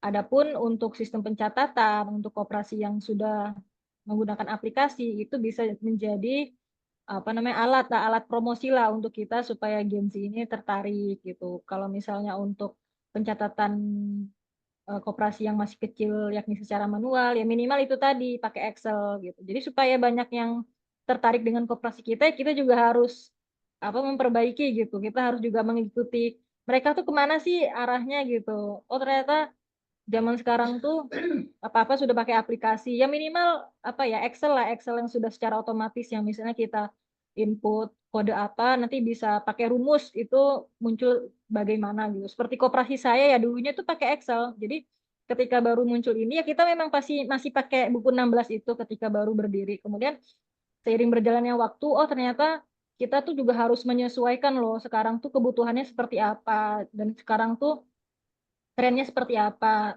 Dan semakin banyak anggota, saya yakin koperasi itu nanti secara apa ya, secara dengan sendirinya itu bakalan berubah menjadi merubah sistem pencatatannya dengan otomatis gitu Kak. Jadi saya yakin gitu sih, karena kalau semakin banyak anggota yang kita dapatkan, kalau pencatatannya manual itu sangat amat sulit. Jadi minimal ya Excel itu tadi. Nah, dari Excel ya itu minimal kita manfaatkanlah rumus-rumus di Excel itu gitu yang ya kurang lebih bisalah secara otomatis. Mungkin yang dimaksud Kak Sugi tadi yang terkait apa template itu ya, template Excel untuk koperasi pasti ada rumus-rumusnya juga kan, kurang lebih seperti itulah minimal. Lalu nanti kalau sudah apa namanya sudah punya eh, biayanya, sudah punya dananya, koperasi itu bisa upgrade ke aplikasi. Gitu. Aplikasi ya sekarang ini alhamdulillahnya koperasi itu ini teman-teman apa namanya ada koperasi ya, jadi ada koperasi, tapi saya tahunya ini koperasi syariah ya. Koperasi syariah itu dia memiliki unit usaha aplikasi gitu, bukan unit usaha sih. Jadi dia koperasi, tapi dia juga pakai aplikasi yang diproduksi dari induknya gitu loh. Jadi ada satu induk dia punya usaha koperasi, dia punya usaha aplikasi, dia punya usaha yang lainnya gitu. Jadi teman-teman kalau pernah mendengar ya Sidogiri ya teman-teman, Pondok Pesantren Sidogiri itu luar biasa banget ya menurut saya. Jadi dari situ tuh mereka juga mendirikan koperasi teman-teman BMT Sidogiri, dan mereka juga mendirikan perusahaan IT gitu, Yusit namanya. Nah itu jadi mereka mematok harga pun juga nggak terlalu mahal kalau memang aplikasi tersebut diperuntukkan untuk koperasi, tapi koperasi syariah gitu ya, karena kan mereka bergeraknya di koperasi syariah. Untuk koperasi syariah sejauh ini saya tahunya ya hanya Sidogiri itu saja, apa Yusit itu tadi yang apa namanya yang sesuai dengan koperasi syariah dan harganya pun affordable gitu ya, karena memang sudah disesuaikan ini loh khusus koperasi syariah biar kita tuh sama-sama apa namanya sama-sama bisa punya aplikasi koperasi kita. Nah ini tadi teman-teman, jadi asas kekeluargaan tolong menolong koperasi itu benar-benar kental banget ya di dunia koperasi. Contohnya itu tadi kayak apa namanya si PT Yusit itu menyediakan aplikasi yang memang nggak terlalu mahal gitu, yang supaya bisa digunakan oleh berbagai koperasi syariah di Jawa Timur atau bahkan di Indonesia kayak gitu. Cuman, nah itu tadi harapannya dari aplikasi itu teman-teman Gen Z nih itu bisa tertarik ikut koperasi. Karena teman-teman bener deh, saya termasuk Gen Z ya. Itu saya setelah masuk di dunia koperasi itu kayak wow ternyata saya dapat loh manfaatnya.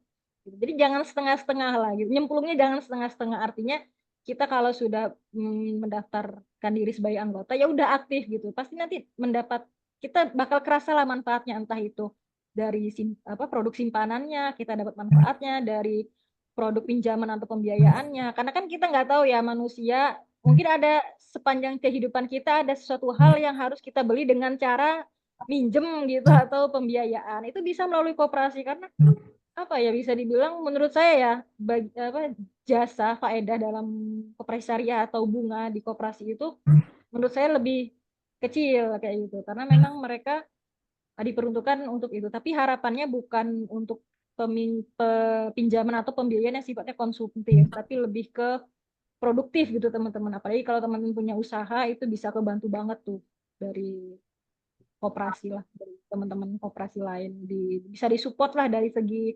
permodalannya seperti itu. Juga diberdayakan, maksudnya kita dirangkul dari anggota koperasi, nggak dilepas gitu aja. Oke, baik gitu. Enggak, tapi ya sini loh aku rangkul. Kamu butuh apa nih? Misalnya gimana sih cara pemasaran yang baik atau gimana sih cara packaging nih, packaging produk itu koperasi bisa apa namanya menyediakan pendidikan terkait itu. Karena memang sepeduli itu kita dengan anggota secare itu kayak gitu. Atau kita mau memunculkan atau kita ingin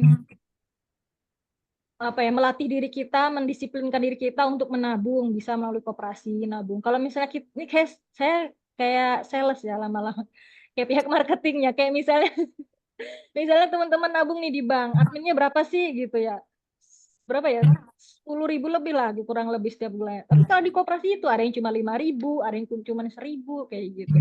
Cuman ya kekurangannya nggak bisa tarik tunai di mesin gitu ya. Nah itu koperasi itu punya cita-cita seperti itu. Sebagian koperasi punya cita-cita seperti itu, ada mesin tersendiri gitu ya bisa untuk tarik tunai simpanannya, tapi belum bisa. Jadi kalau untuk tarik tabungan ya harus datang ke koperasinya atau via transfer melalui adminnya. Ada juga apa namanya aplikasi yang bisa tarik tunai. Jadi kayak ini Misalnya dari simpanan kita mau transfer ke e-wallet kita atau ke rekening kita itu bisa kayak gitu. Dari simpanan kita ditarik melalui aplikasi di apa namanya aplikasi masing-masing anggota di mobile anggotanya masing-masing.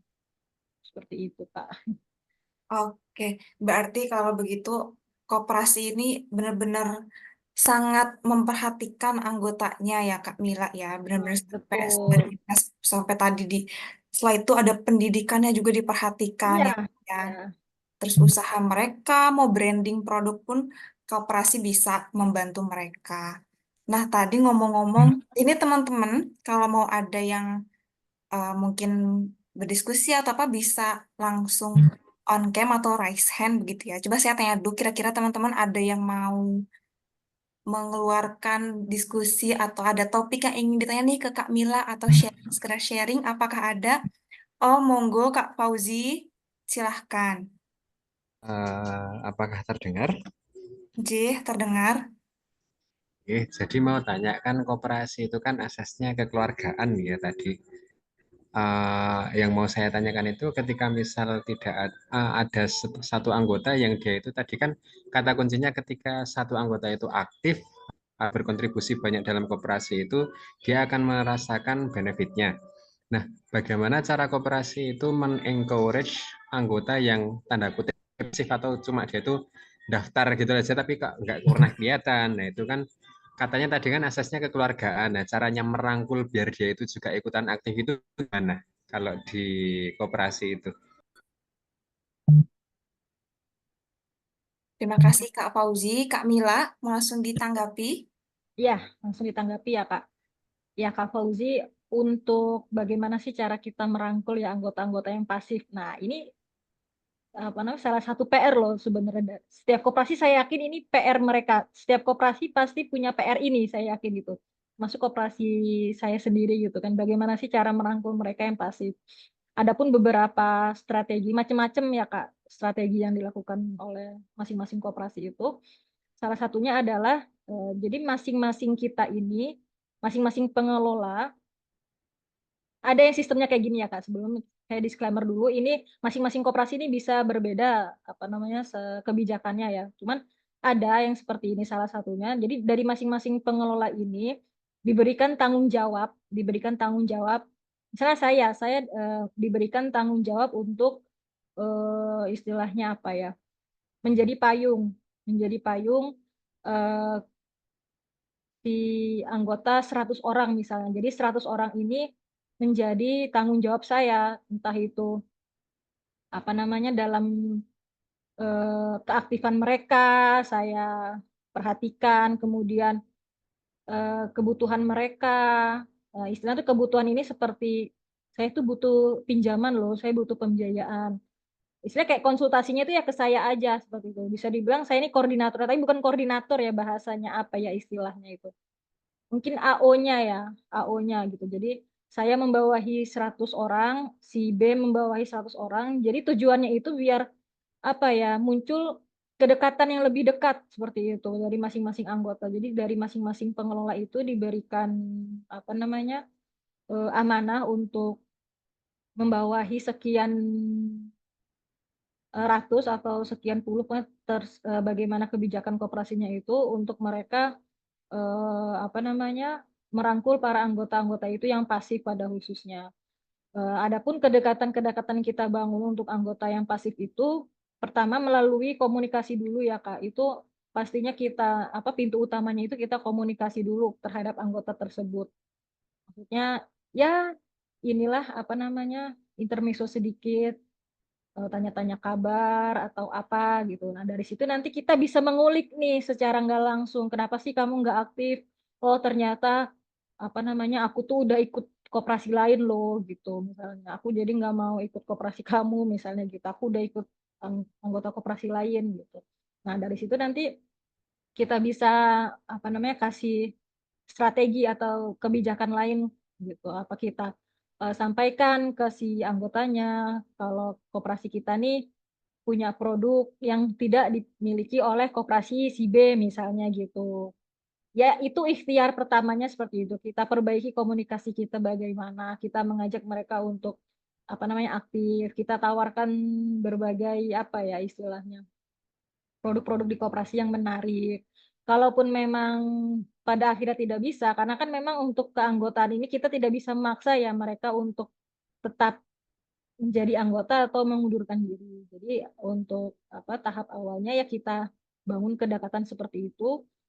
Melalui itu tadi satu orang membawahi sekian ratus, satu lagi membawahi sekian ratus seperti itu. Jadi akan lebih mudah lah mengontrol mereka gitu. Mana-mana aja nih yang sekiranya tidak aktif, mana-mana aja nih yang sekiranya aktif. Nanti adalah pendataannya tersendiri seperti itu, Pak Fauzi.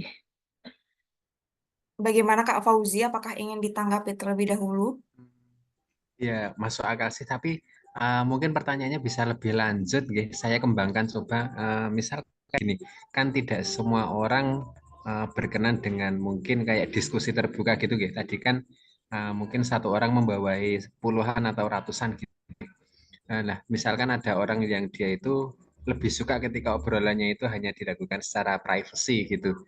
Nah, ketika seperti itu nanti berarti kan ketika dibuka diskusi secara open gitu yang di bawah ratusan tadi, mungkin ada beberapa orang yang enggan menyampaikan karena aku nggak nyaman kalau kayak gini terbuka, aku malu kalau speak up di depan banyak orang, aku lebih suka kalau diajak ngomongnya itu benar-benar satu face face berduaan doang gitu misalnya kayak gitu.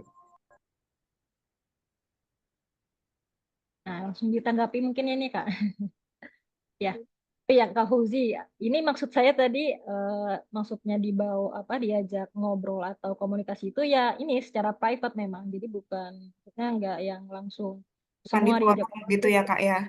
Kenapa? Bukan di forum begitu ya Kak ya? Ya, bukan di forum, tapi kita hubungin secara langsung via WA misalnya, chat atau telepon. Karena memang ada masanya kita ini istilahnya mempertahankan anggota gitu. Jadi ada masa kayak kita udah dapat anggota nih. Jadi tapi kita juga harus merawat dia gitu. Jadi nggak hanya daftar terus dilepas, nggak. Salah satu bentuk perawatan yang kita lakukan yaitu tadi komunikasi by telepon, yaitu langsung secara private satu orang gitu. Karena memang betul apa kata Kak Fauzi tadi ya, ada orang yang apabila diobrolin secara bersama-sama open forum gitu ada yang enggan menyampaikan karena nggak nyaman. Oleh karena itu kita sudah mengantisipasi dengan cara apa supaya efektif juga ya. Yaitu tadi ngobrol satu-satu. Jadi kita nggak mungkin kan dari 100 anggota yang kita bawahi itu nggak aktif semua, itu nggak mungkin, pasti ada yang aktif, ada yang sekian persen tidak aktif. Nah itu kita kasih treatment khusus untuk mereka gitu, untuk yang pasif atau yang tidak aktif melalui ya komunikasi secara langsung via telepon atau via chat WA gitu, kita ngobrol gitu satu-satu, memang nggak yang langsung semua diobrolin, tapi kita coba empat mata kayak saya sama Kak Verna misalnya, kamu kenapa nggak aktif gitu kan, jadi lebih bisa dalam nih kita menguliknya penyebabnya di apa. Nah setelah itu nanti bisa disusun strategi-strategi kebijakan-kebijakan lain supaya dia bisa ikutan aktif gitu. Tetap dikomunikasikan satu-satu Kak, diobrolin secara private gitu ya. Baik Kak Fauzi, bagaimana? Oke, insya Allah udah cukup ya, udah ada gambaran Kak. Oke. Terima kasih sebelumnya Kak Kamila. Nah, saya ingin menyambung tadi kan kata Kak Mila itu mungkin udah pernah pengalaman ya kayak mungkin ada anggota yang tidak aktif begitu ya. Nah, tadi kan Kak Mila sempat bilang mungkin anggotanya sudah beralih ke koperasi lain atau kayak gitu. Saya jadi penasarannya itu kalau misalkan kita nih, kalau misalkan kayak di eh, apa ya, kalau misalkan kita mau beli saham gitu, ya, walaupun ini beda ya, waktu kita beli saham itu kan perusahaan itu kan ada annual report-nya nih gitu ya di websitenya, jadi kita bisa menilai begitu. Nah, kalau koperasi ini, kalau kita nih case-nya nggak punya ordal gitu, nggak punya ordal, tapi kita pengen nih jadi anggota ini, ya kita cara menilainya itu bagaimana ya Kak? Apakah annual report-nya juga apakah dipublish kah? Atau ada cara lain supaya kita menilai, oh koperasi ini sehat nih, kayak tadi kata Kak Mila gitu. Masih di mute Kak. Ya maaf.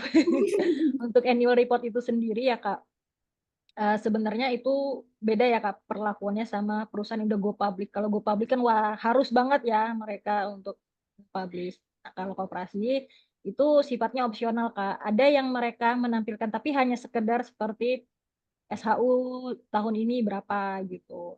Hanya sebatas itu ada yang full laporan keuangannya itu juga ada. Jadi bentuknya itu beraneka ragam, macam-macam gitu. Jadi mereka untuk transparansi seperti itu ada yang tidak istilahnya tidak secara gamblang ini loh laporan keuangannya gitu. Ada yang tidak seperti itu. Jadi hanya bisa dikonsumsi oleh anggotanya saja seperti itu. Ya mungkin kalau orang akuntansi lebih enak ngelihat dari situnya kali ya, lebih mudah ngebacanya gitu. Oh ternyata oh ini bagus nih koperasinya daftar gitu ya. Cuman mungkin untuk tahap awalnya ya bisa itu tadi Kak, alternatif lainnya melalui ini koperasi ini sebenarnya koperasi yang tertib nggak sih dari segi kelembagaan itu dulu sih yang paling mudah ya, yang paling mudah. Kalau dia punya legalitasnya bagus, izin usahanya jelas, nah ini pasti koperasi yang istilahnya dia tuh tertib lah dalam segala hal.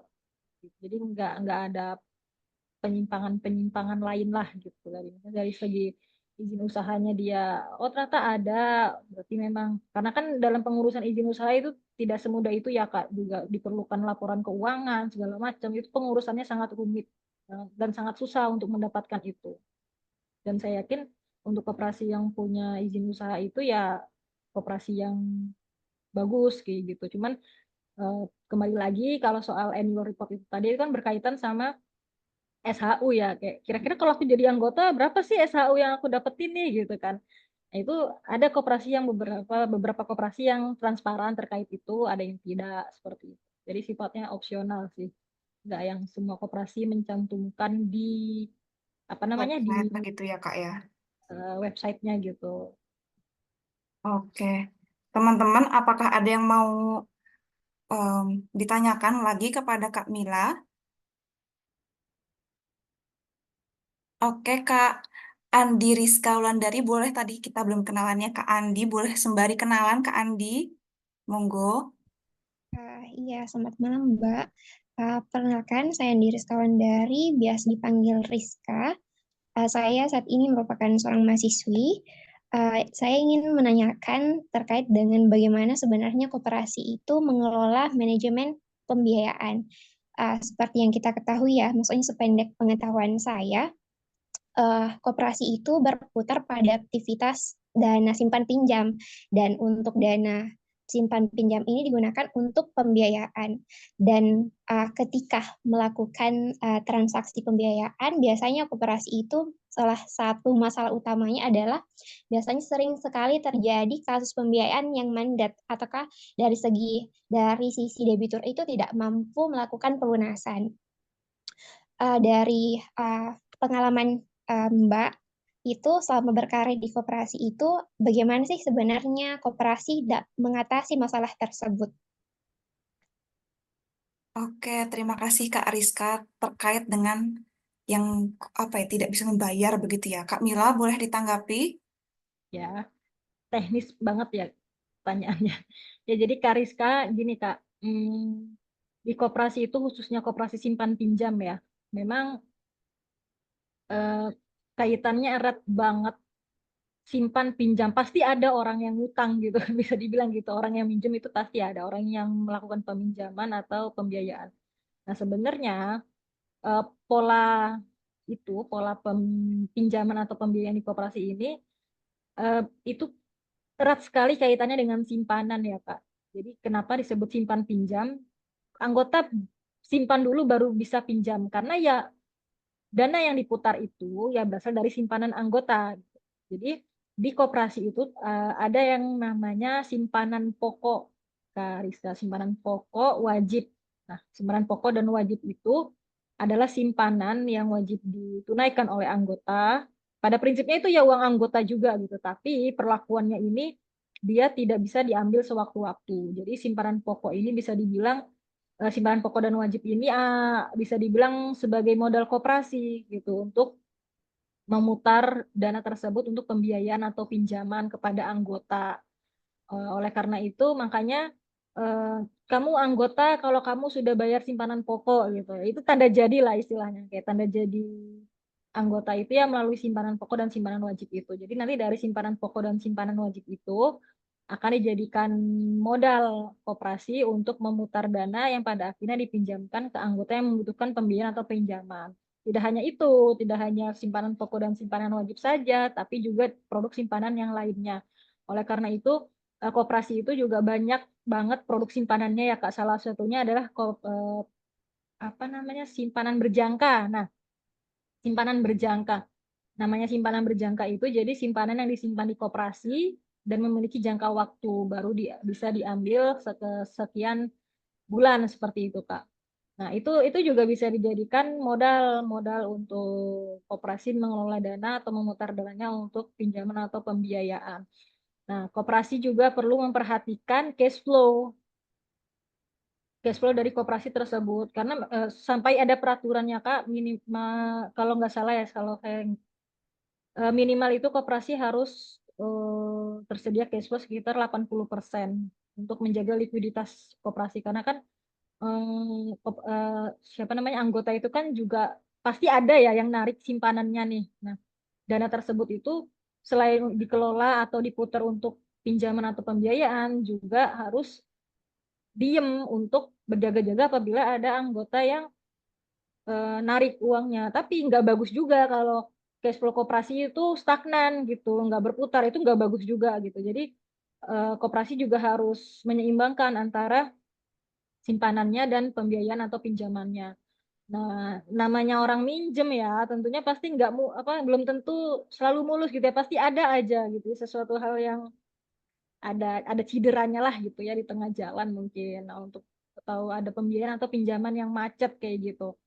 Nah, itu sebenarnya Kak Rizka ya, untuk pembiayaan atau pinjaman yang macet ini, masing-masing koperasi lagi-lagi itu beraneka ragam kebijakannya atau mitigasi risiko yang mereka lakukan itu juga beraneka ragam gitu, macam-macam.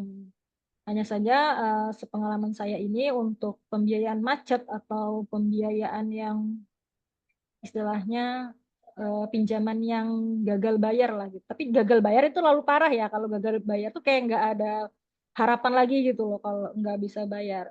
Nggak ada harapan lagi untuk dibayar kalau gagal bayar istilahnya. Cuman mungkin untuk pembelian atau pinjaman yang kurang rutin dibayar itu masih bisa ditolong lah gitu. Nah, sebelum mengajukan istilah pinjaman kan anggota juga perlu ada jaminan ya Kak. Nah, jaminan itu memang sangat diperlukan.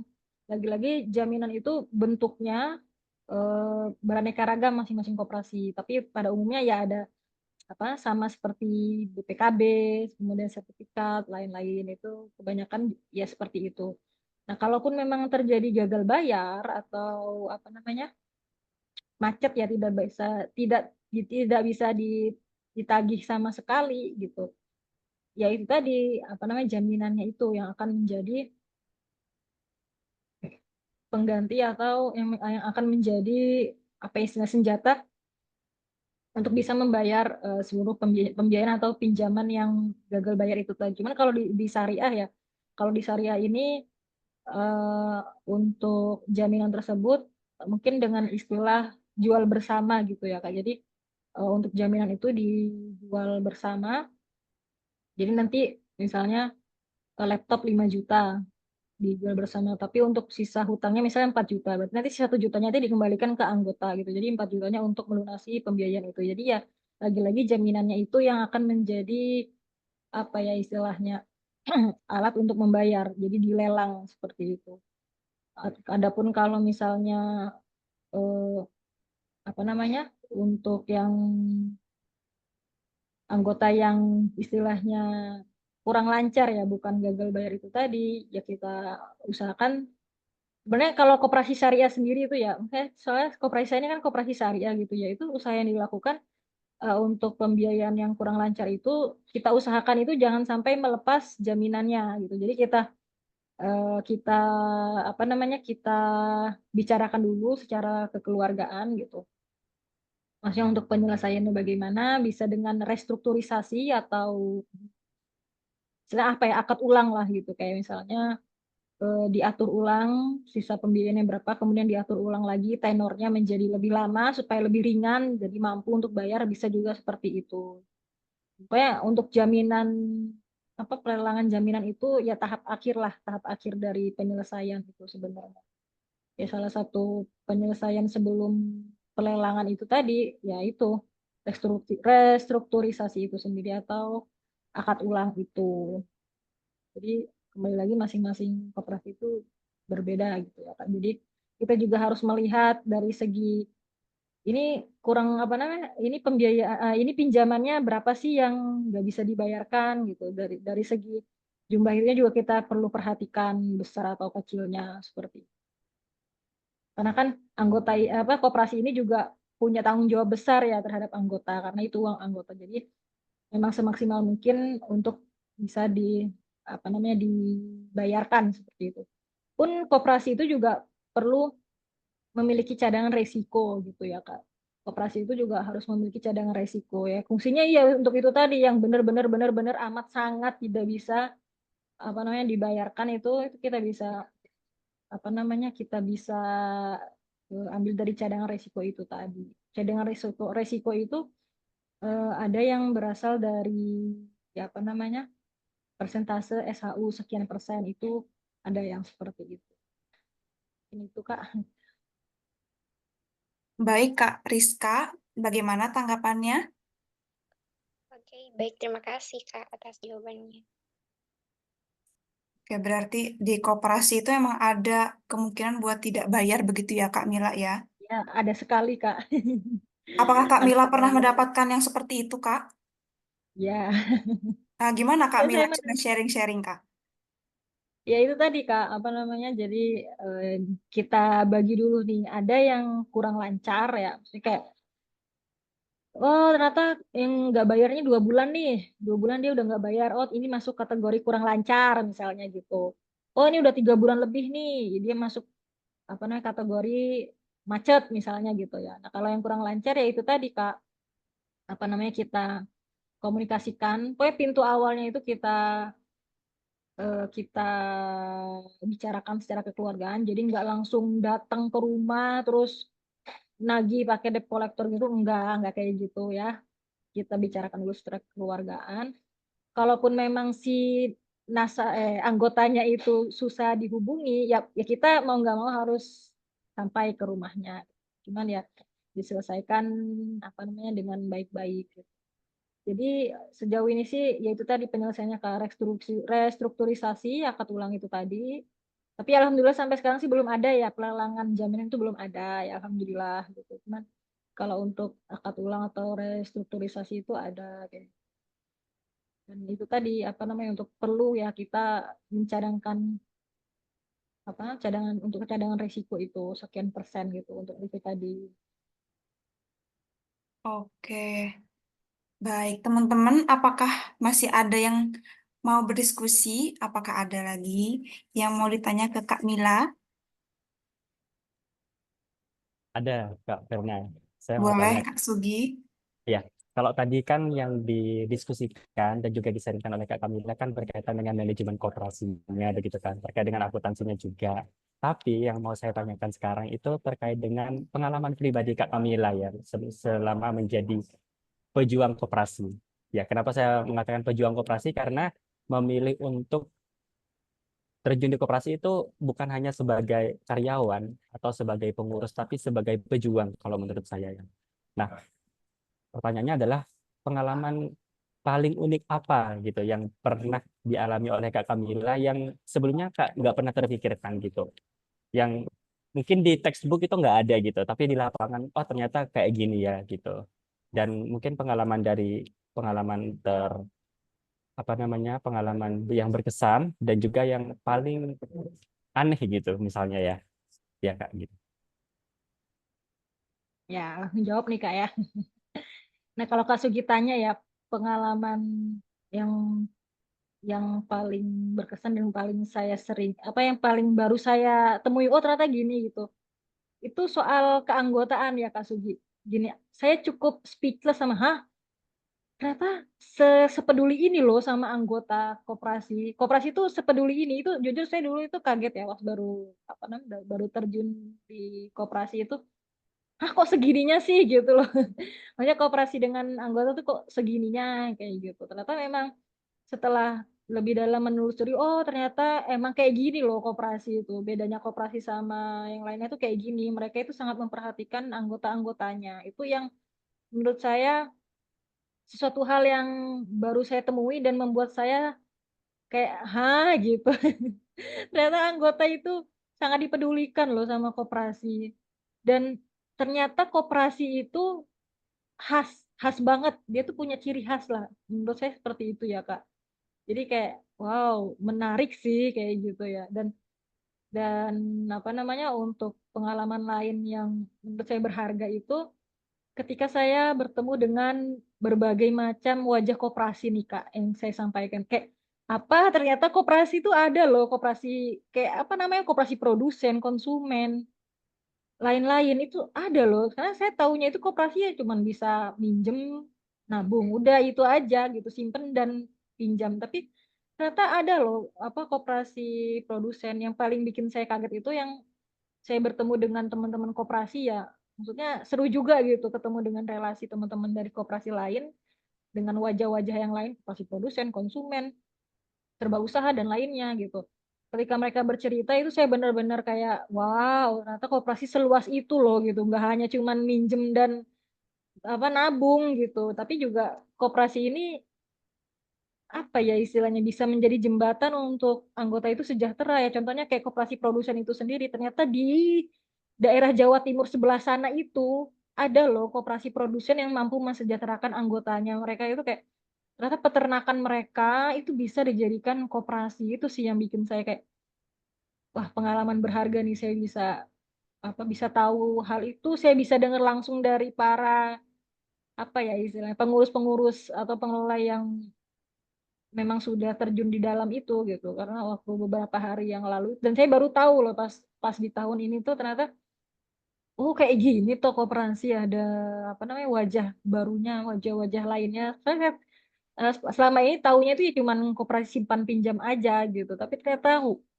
wow, yang paling bikin mes gitu ya itu koperasi produsen itu tadi sih. Saya kayak salut gitu loh. Ternyata perusahaan besar loh kayak Present Flag, SGM itu tuh ngambil dari koperasi produsen yang ada di Malang itu loh. Mereka kayak Cimori bahkan gitu ya. Itu salah satunya mereka juga ngambil susu dari para peternak di Malang yang mereka adalah anggota koperasi produsen. Jadi sebenarnya itu potensinya sangat besar ya gitu. Selain di Malang juga ada di Magetan. Wow, ternyata macam-macam daerahnya. Saya taunya itu aja sih Magetan, Malang. Malang Raya lah. Plat N itu Malang, Pasuruan, terus di Batu itu rata-rata mereka kayak gitu. Cuman saya belum tahu untuk daerah-daerah yang lainnya. Cuman teman-teman yang koperasi se-Jawa Timur aja yang sharing-sharing waktu itu. Itu pengalaman berharga sekaligus ilmu baru bagi saya. Ya, jadi kalau berdasarkan pengalaman saya memang menjadi apa ya, pejuang di koperasi itu kita harus sedikit mengesampingkan apa yang kita pelajari di buku ya. Kayak misalkan di kampus kita belajar kalau misalkan kita itu bekerja, kita mendapatkan reward segini. Kita kalau kita bekerja kita dihargai berapa sih gitu kan. Kita kalau kita bekerja segini kita digaji berapa gitu. Kalau sudah di koperasi jujur kita harus mengesampingkan idealisme seperti itu gitu kan. Kita harus benar-benar merubah gitu. Karena misalnya saja ya terkait dengan jam kerja gitu. Kalau kita merintis koperasi atau koperasi yang baru kita masuk tapi bukan dari awal ya, itu seringkali kita tidak diperhatikan jam kerjanya. Bahkan kita rapat jam 11 malam, jam 9 malam Wow. begitu kan. Itu kan berbeda dengan misalkan kalau kita kerja di korporat ya, di mana ada lembur, ada upah lembur gitu kan. Tapi kalau di koperasi kayak beneran kita harus mengesampingkan idealisme-idealisme korporasi yang kita pelajari di kampus begitu ya. Mengabdi begitu Kak, Kak Sugi. Nah, kita dibilangnya mengabdi, tapi jangan sampai kita kayak terjebak di dalam istilah mengabdi itu sendiri gitu. Nah, makanya Iya. makanya sebenarnya berjuang di koperasi itu sangat kompleks ya. Jujur kita nggak akan cukup hanya mendiskusikan koperasi itu sekitar 1 jam setengah. Karena itu kayak universe baru gitu buat kita, buat anak Ya, muda gitu. buat anak muda Jadi, lebih tepatnya, Kak. jadi yang ingin aku tanyakan lagi untuk sekarang ini ya, karena diskusinya sebenarnya bisa panjang banget.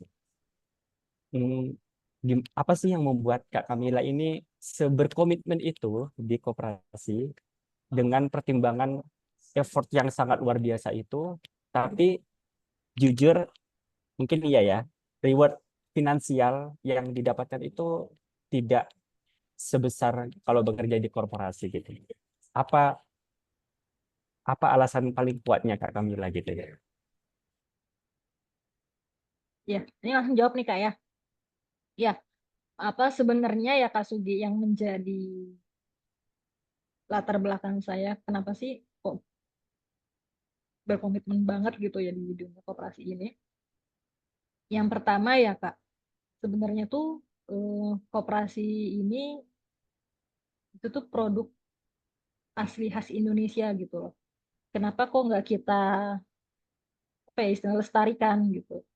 Nah, apalagi saya itu nggak tahu ya dari pertama kali saya masuk atau terjun di dunia koperasi ini, saya tuh sangat menggebu-gebu gitu loh. Kalau, woi koperasi itu nggak kuno loh gitu. Koperasi itu bukan isinya orang tua aja. Ayo kita ubah mindset gitu. Saya tuh sangat menggebu-gebu akan hal itu gitu loh. Pengen banget apa ngubah mindset temen-temen gitu. Kalau koperasi itu tuh malah butuh para para para genzi-genzi ini loh gitu. Supaya coba deh bayangin kalau misalnya karena kan koperasi ini tumbuh ya mayoritas tumbuh dari komunitas gitu. Jadi teman-teman eh, perlu diketahui bahwa koperasi ini banyak muncul itu dari komunitas karena itu menjadi salah satu apa ya istilahnya cara mereka untuk bisa merekrut anggota lebih mudah. Gimana bayangin kalau misalnya di antara kita nih kita bersatu untuk membuat koperasi, bukan perusahaan startup lagi yang dibangun tapi koperasi gitu. Gimana ini produk orisinal gitu kan. Gimana kalau misalnya kayak gitu kan itu bakalan kayak apa ya something like wow gitu. Kayak apa bukan sesuatu hal yang apa ya istilahnya bukan akan menjadi sesuatu hal yang menjadi sangat kuno lagi di mata para kita-kita ini gitu karena memang sebenarnya itu kenapa koperasi memiliki image yang orang tua banget gitu isinya ya karena memang pengurusnya itu ya memang rata-rata itu sudah tua loh gitu pengurusnya itu memang rata-rata sudah tua adapun pengelolanya itu ya, ya kalau misalnya anak muda itu ya pengelola gitu karena pengurus ini banyak banyak orang yang tidak mau menjadi pengurus gitu ya teman-teman karena selain tanggung jawabnya yang sangat besar itu juga apa namanya istilahnya ya mungkin dari segi ya apa ya istilah finansialnya juga gitu ya tadi yang Kak Sugi sampaikan dari segi apa rewardnya itu juga ada yang nggak sesuai ada kayak gitu mana ada juga yang tidak ada yang sesuai ada yang tidak seperti itu ya sesuai dengan apa ya istilahnya ya anggap aja rezeki lah rezeki masing-masing kayak gitu ya jadi eh, harapannya ini tuh koperasi tuh harapan saya koperasi ini bisa menjadi apa ya istilahnya teman-teman wadah investasi lah buat teman-teman semua. Karena banyak yang anak muda sekarang pasti pada ini, banyak yang invest di reksadana, ya di saham segala macam. Cobalah lirik sebentar ke koperasi kayak gitu. Kita melirik sebentar ke koperasi karena koperasi ini juga potensial gitu. Adapun manajemen di dalamnya sebenarnya bisa kita upgrade gitu ke yang sesuai dengan apa namanya sesuai dengan kriteria kita gitu. Tapi kalau memang di dalamnya itu berisi berisi memang apa ya lagi-lagi ya, anak muda ya kalau bisa disebut isi anak-anak para pemikir anak muda itu pasti bisa lah kita bawa koperasi ini seperti perusahaan-perusahaan startup kayak gitu. Cuman mungkin beda prinsip ya karena prinsip koperasi ada prinsipnya sendiri. Jadi apa namanya sejauh ini yang menjadi motivasi terbesar saya yaitu makanya saya sendiri kan udah merasakan ya, saya sendiri sudah menjadi anggota dan ya alhamdulillah sudah merasakan apa benefitnya gitu atau manfaatnya.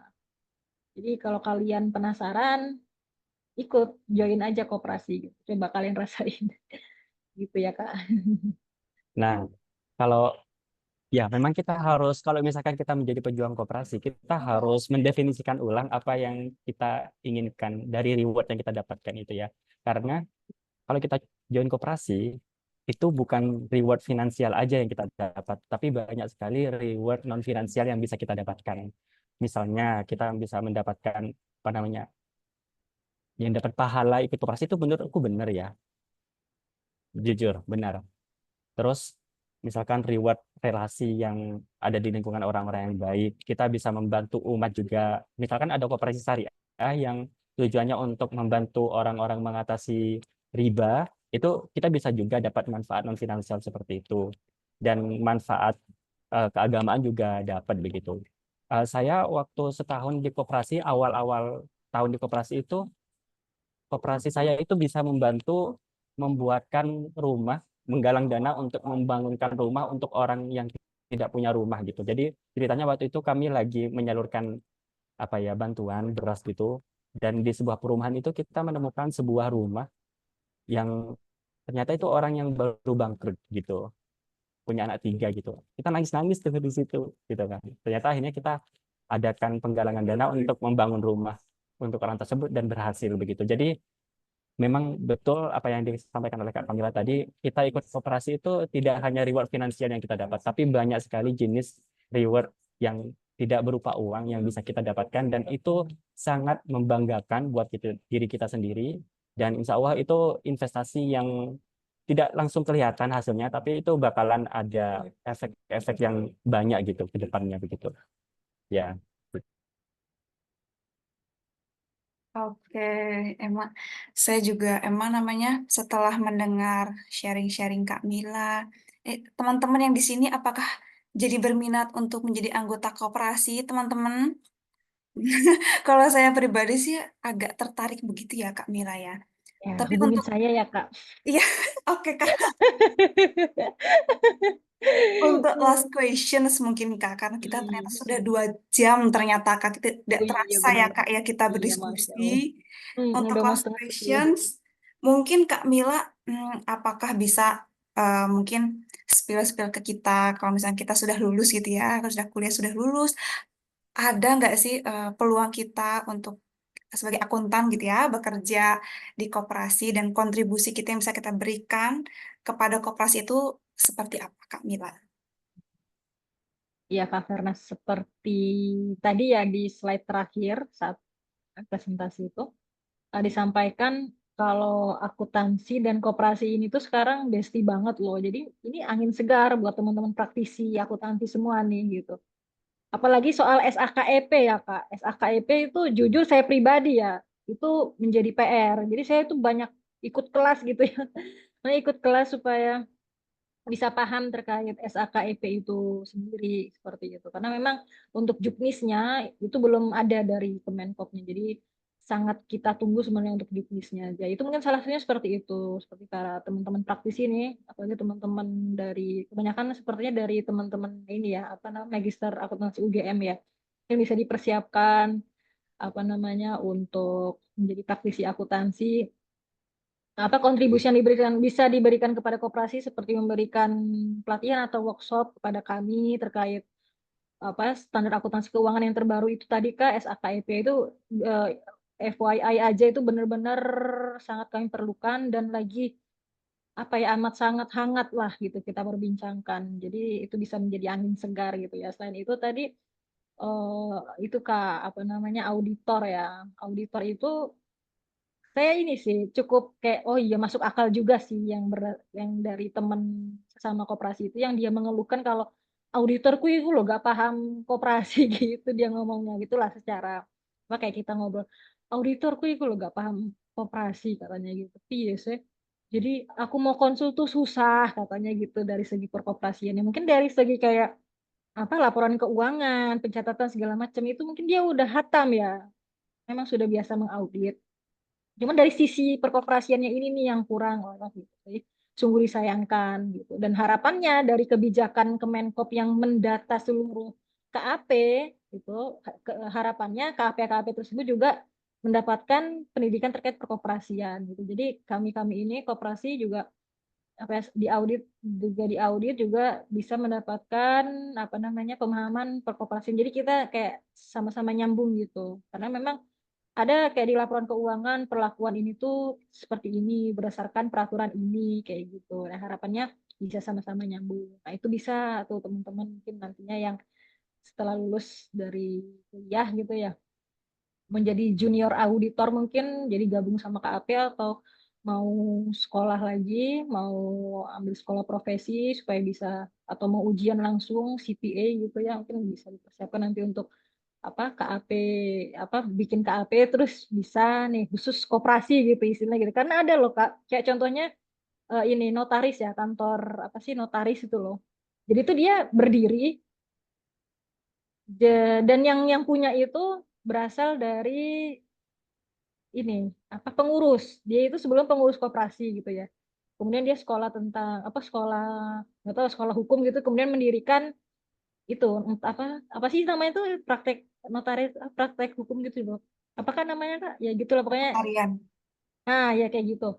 Jadi dia itu melayani, koperasi sini kan biasanya ada sih koperasi yang PAD, perubahan anggaran dasar itu harus ngurusin legalitasnya lagi segala macam. Itu ada khusus kayak gitu. Jadi dia juga sudah paham terkait perkoperasian plus bagaimana pengurusan terkait legalitasnya segala macam. Ada yang kayak gitu kantor notaris itu. Jadi kayak, nah harapannya nih dari KAP itu mungkin nanti Kak Sugi ya, siapa tahu nanti Kak Sugi sama Kak Verna bikin KAP gitu ya. Memang udah basicnya kan udah tahu nih koperasi nih Kak Sugi ya. Bikin KAP, diisinya tuh orang-orang yang sudah punya pengalaman di bidang koperasi. Nah nanti bisa bekerja sama dengan koperasi yang lainnya gitu. Jadi prospeknya saat ini untuk akuntansi dan koperasi itu erat. Kita lagi bestian gitu Kak, bisa dibilang kayak gitu koperasi antara koperasi dan dan akuntansi kayak gitu. Dan bisa juga untuk apalagi untuk teman-teman yang istilahnya pengetahuan terkait akuntansinya juga bagus, terus ingin bekerja di koperasi misalnya bukan sebagai apa trainer tapi sebagai ya sebagai entah kepala bagiannya atau stafnya itu bisa dibilang akan menjadi aset koperasi gitu ya maksudnya karena memang lagi dibutuhkan sekali gitu Kak karena itu PR besar untuk kita koperasi untuk di tahun depan ya apalagi tahun depan itu dicanangkan dari Kemenkop harus sudah berlaku ke SAKIP. Jadi kita memang perlu informasi-informasi atau teknis-teknis sebenarnya gimana sih gitu loh SAKEP gitu.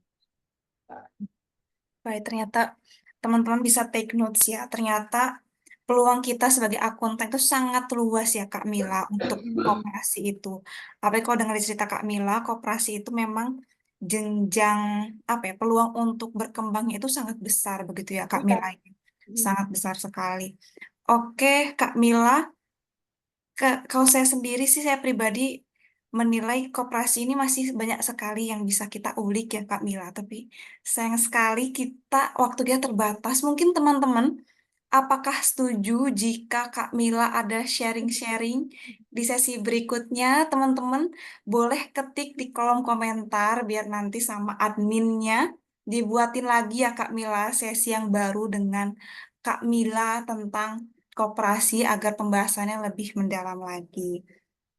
Udah ada yang jawab ternyata Kak Mila setuju. Bisa ya nanti Kak Mila ya, Kak Sugi undang lagi Kak Mila buat sharing-sharing tentang koperasi. Oke, sebelum kita end, mungkin apakah kita bisa foto bersama dulu? Kak Mila, Kak Sugi Bisa boleh banget nggak Kak. tolong ya Kak Sugi? Yuk kita foto nih. Boleh aba-aba Mas Sugi? Aba-aba dulu ya Kak biar menyiapkan pose Oke. terbaik. Iya, oke kita foto bareng ya. Oke, oke 1, 2, 3. Oke, ganti gaya. Pakai gaya. Oke, 1, 2, 3. Lagi 1, 2, 3. Oke, sudah.